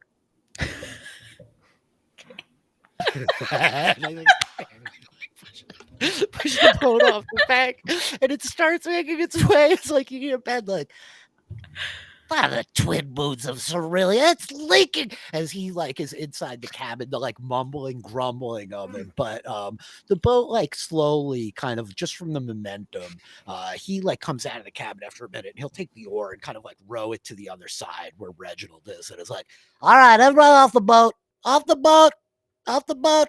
Okay. You could stay on the boat, Waffle. And I think as the pair of you get off the boat, like Ben like pushes this little button, and you watch as the boat begins to like collapse back to its like little suitcase. It folds itself right back up to this kind of leather-bound suitcase floating on the water. And yeah, like he and Reginald like at the bank, like apologizing profusely for his lack of participation. As he's got his shoes back on. So with you guys all regroup, what do you want to do? You hear Nira and A.D.A.M like talking with this figure over on the side. Do I hear the pixie like sobbing uncontrollably? No. By the time you guys row back, I think the pixie is just like, okay. I think that she like you have like a pixie cut right now, Nira, right? Like Nira's got like the short kind of like pixie cut, not a lot of hair. Do you have a cloak or anything on? Are you wearing any kind of like fabric, or it's the wooden plate mail? You're muted, You're Kevin. muted, I think, maybe, Kevin. Are you? Yeah, he is. Yeah, sorry. No, just a wooden plate mail with extensions on it, since I have shifted and changed size several times. And I think that then she's just like, well, happens to the best of us. And I think she flies off your shoulder and grabs a leaf off a tree and is like, blows her nose as she casts it back down into the water where it ripples. And yeah, she's kind of like floating over here. And then I think she points as like the boat comes to the side and is like, there's a terrible evil inside that boat. That girl's holding it right there. Yeah, it's a bit complicated. That's why we sort of need Meldrus back, because he might be able to break this terrible curse and spell that the evil has on our friend over there. But seems that Meldrus is a bit deactivated. Any idea how we can maybe get him going again? And I think that it's at this point you hear like, and this mask that like as the figure turns, and the mask is like, please at least let me face them, give me some dignity by the sake of the gods. And the guy like turns, so the mask is facing you. It is like, Meldrus, he became deactivated some months past. He has been injured for many centuries, unable to walk or move. He fell back to this refuge during the invasion to defend this place, but he has always been immobile, yet active and aware. He was one of the first to be taught by Astinian and the first when they came here. This is highly uncivilized. Would you at least invite them in? Okay, yes. May I offer you tea or oil? I think as he gestures to you, Adam. I will take either. We're all regrouped now? Sure, if you want to be. Are you guys like Lux, walking Doc. around? Lux He would, looks- yeah. Lux He looks like me, but he has a freaky wooden mask on the side of his head that talks in an obscene accent. And I think Wow. Lux and Doc, the pair of you come walking around the side of the house, and it's at this point that like these guys like kind of go into the house and open this door. The pixie actually does it. I think like you open the door and you see her on the other side, and I think that she like points at you, Lux, and is like, "Hi, Hello. you cannot bring that in the house. That's very evil inside your blankets." Oh, sure. Can I leave it by the door? Of course, yes, that's where we leave all the evil things, just right outside the door. Okay. Process that. And I think that with that, this guy is like, please come inside. As he like strides into the house, right? The I'm pair of you going. could follow. And Yeah, so like with Adam, that- Adam is like skittering right in the footsteps of this guy. He is again just absolutely admiring the fact that he exists in general. Heck yeah. So as you come into the room, Doc and Lex, you like come up this small staircase, and now you get a good look at this guy, at this kind of like metal warforged with the wooden mask on the side. You see in this small room around you, there's a desk. It's got a couple of like books opened up on it, some like inkwells and stuff. There's like a piece of charcoal that somebody's been writing with. But then very notably, along like the north facing wall are these shelves. And the shelves are lined with kind of glass jars, like wide mouth glass jars that have kind of like, some of them have cork tops, some of them have cloth over the top, like kind of tied. But as you're looking inside all of them, you see all these little like almost like trinkets and totems. There's like this one's got like a little carving of like a wooden horse. Another one, there's like a piece of like chain that's got a medallion at the bottom of it. I think they call that a necklace. I'm sorry, my heart. Like one of them has a ring.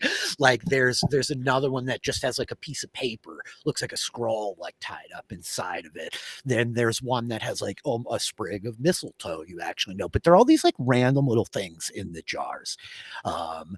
As he's like, please come in. And he invites you then into like this back room where there is like a dinner table and another couple tables, and a group of you can all like take some seats or whatever. I think you hear Reginald and Ben kind of like talking outside, and they're like debating about how to repair the boat or whatever. As you guys come in, and he's like, he asks, please, that you may have a seat. I am very curious, but I am not the one asking the questions. This is Mose, and you all are relations of associates of ours, but we should introduce ourselves formally, perhaps. I mean, we're not all relations. Are you all relations of each other? Or that's what you're saying you're not? We're friends. Crewmates. Yeah, they're my crew. Wait, excuse No. me? Captain, No. Excellent. Whoa, no, whoa, no, whoa, no, whoa, no, whoa, no, Other no, Dragonfly no, at no, your service. no, no, no, no. No.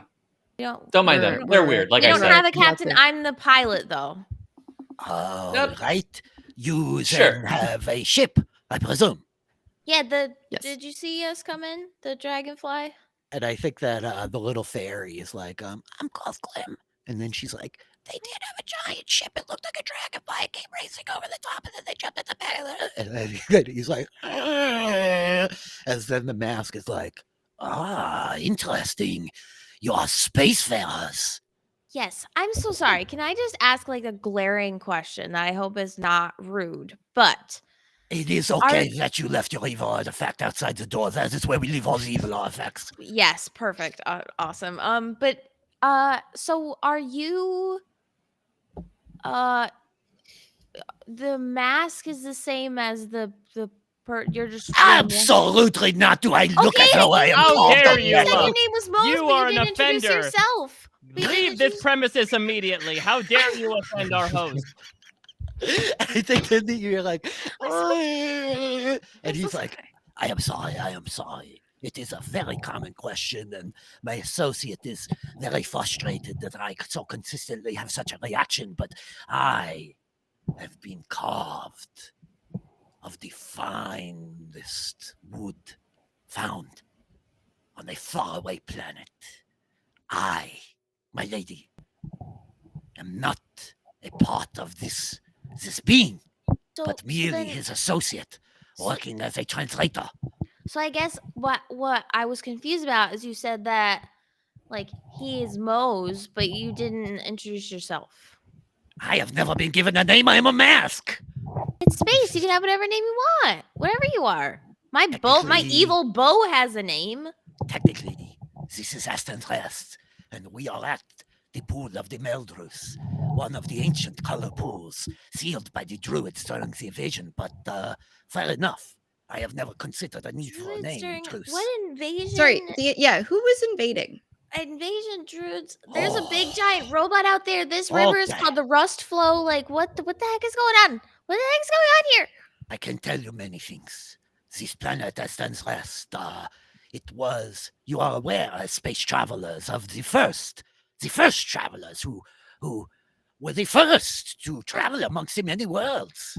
Of course. Do you Nope. call him Clancy? I'd assumed we were the first travelers, but okay.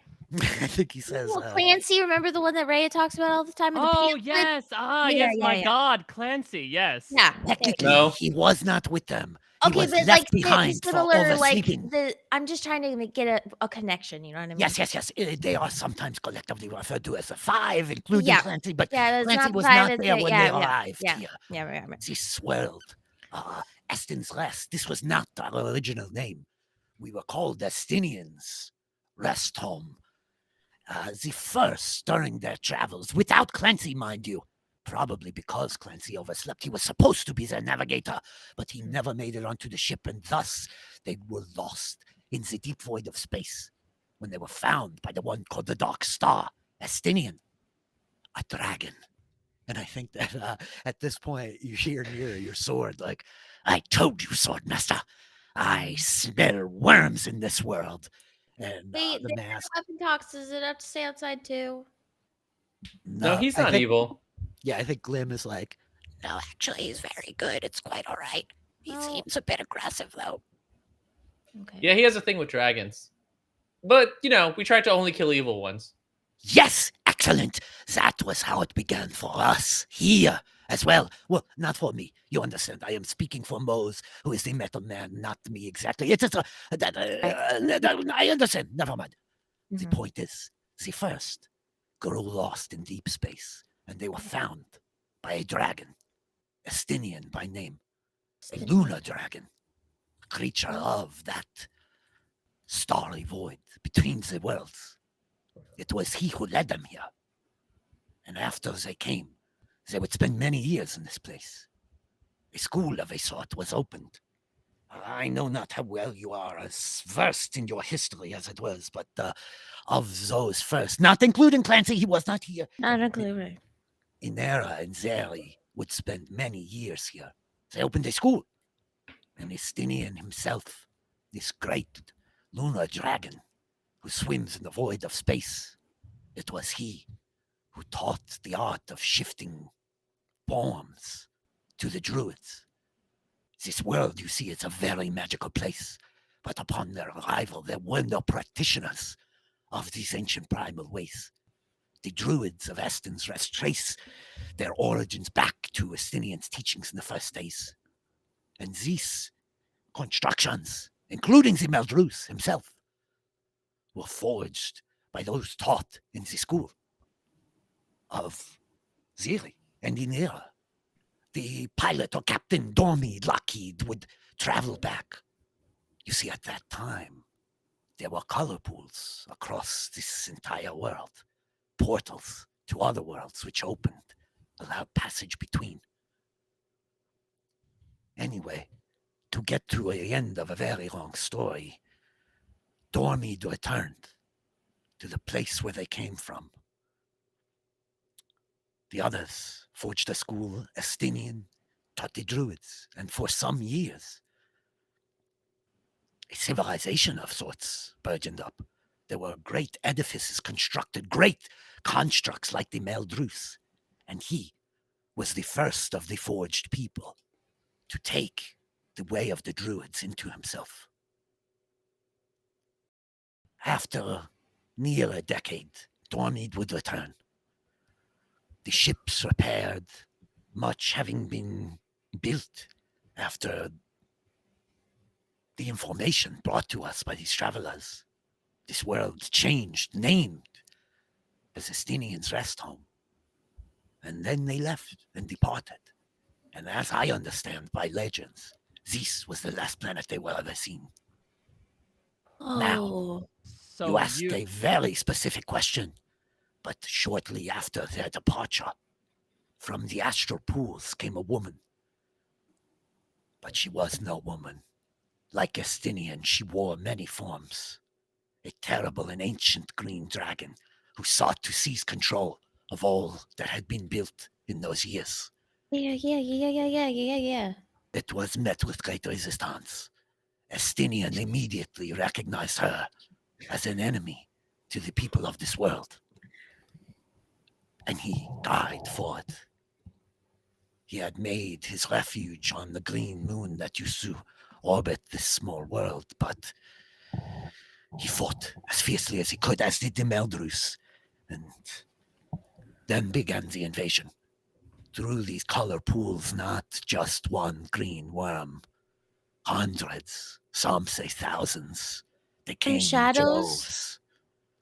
No, not from shadows at all. The, how do you say, water of this world acts as a conduit, or did. I am not well versed, the druids could tell you better, but under the light of the once green moon, the lakes would open into portals to these other worlds. What? Color pools, they were called, and it was from such that the dragons came, en masse.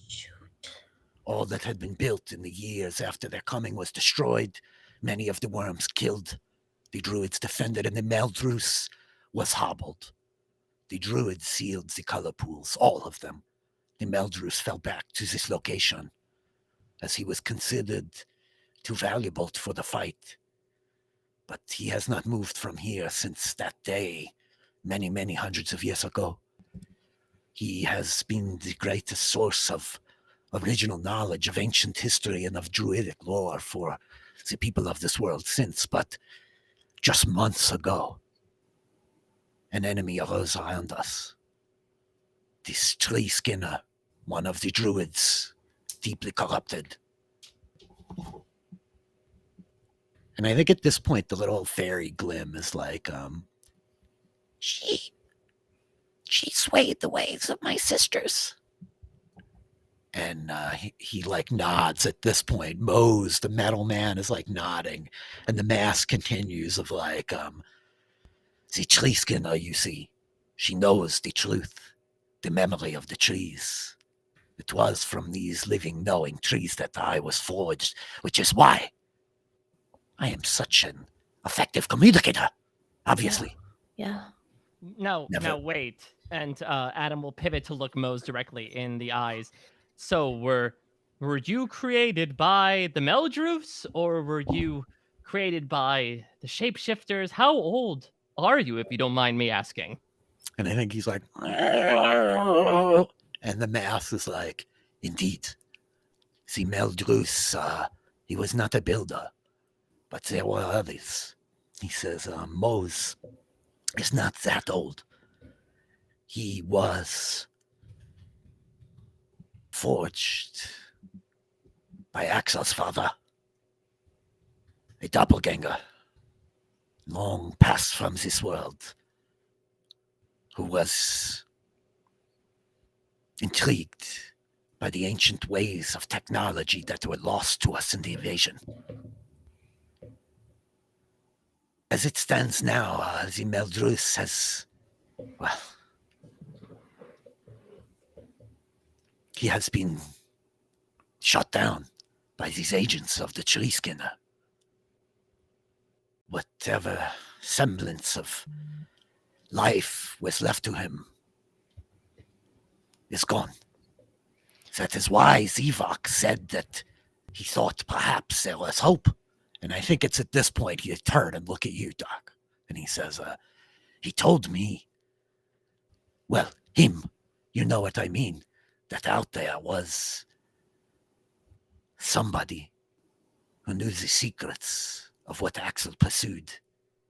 You see, Mose was the last of the constructs, the forged people built on this world to have sentience, a soul. Zivox was convinced that Axel had some piece of this knowledge. He told me that upon the last time they saw them, Axel said that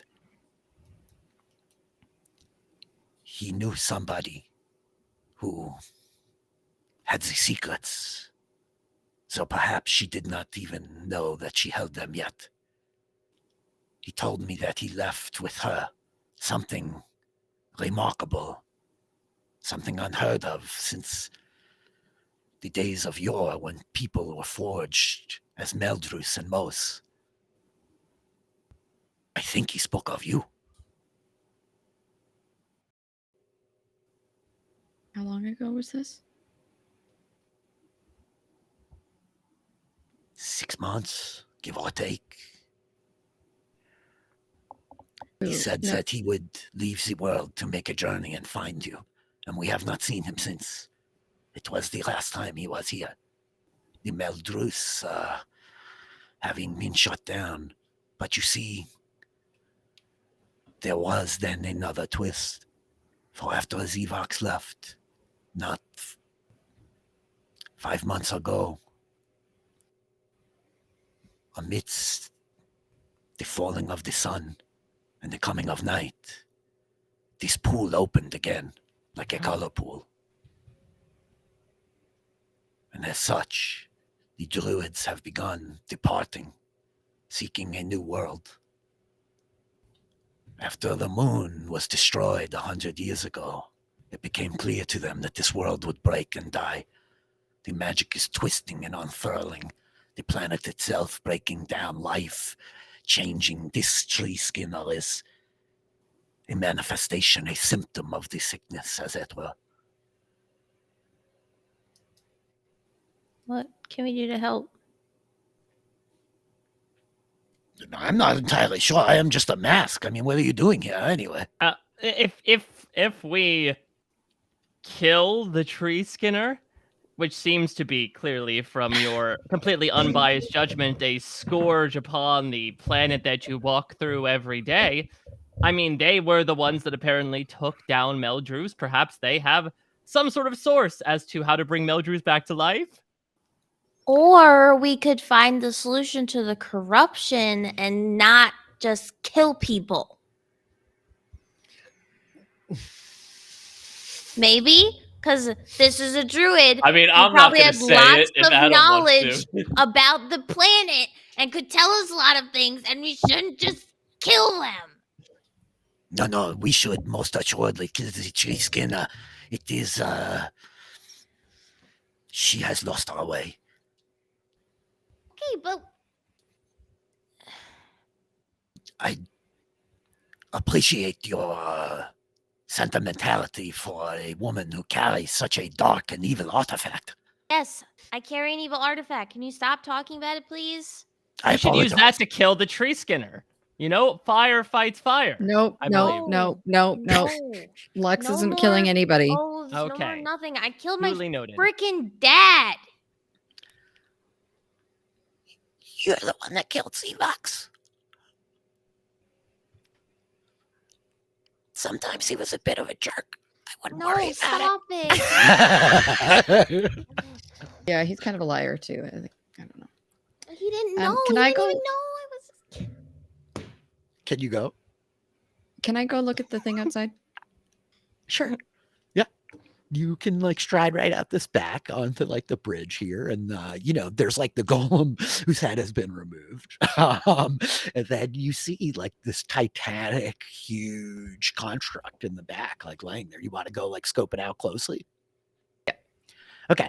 I think as you start like walking your way around the lake, Waffle's with you? Waffle's like following you? Yeah. Okay. I think that as you go, there's actually no windows on this cottage, but I think that the pixie Glim had like flown out one of the door and kind of like zips back in. And I think she's like, says to the lot of you in the room, I think that's definitely her though.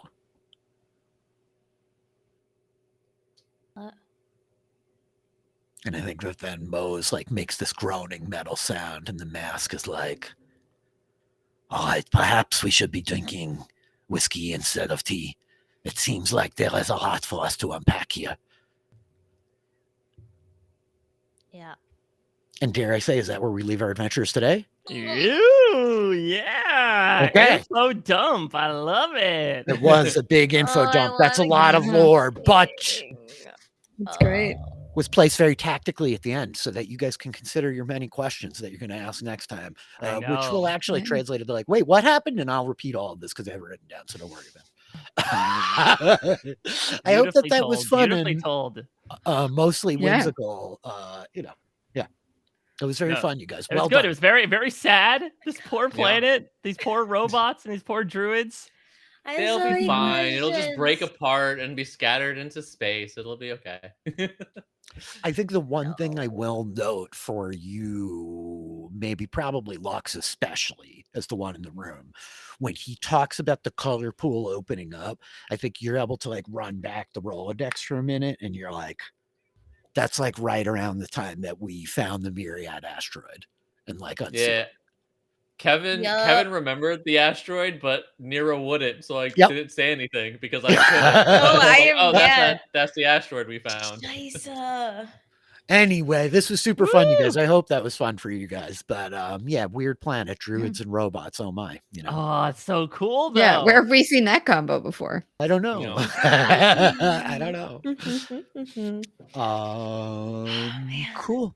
Awesome. This was really fun tonight, you This guys. is awesome. Thank you, Yeah. Rich. as Glad always. to be back. Yeah. Yeah.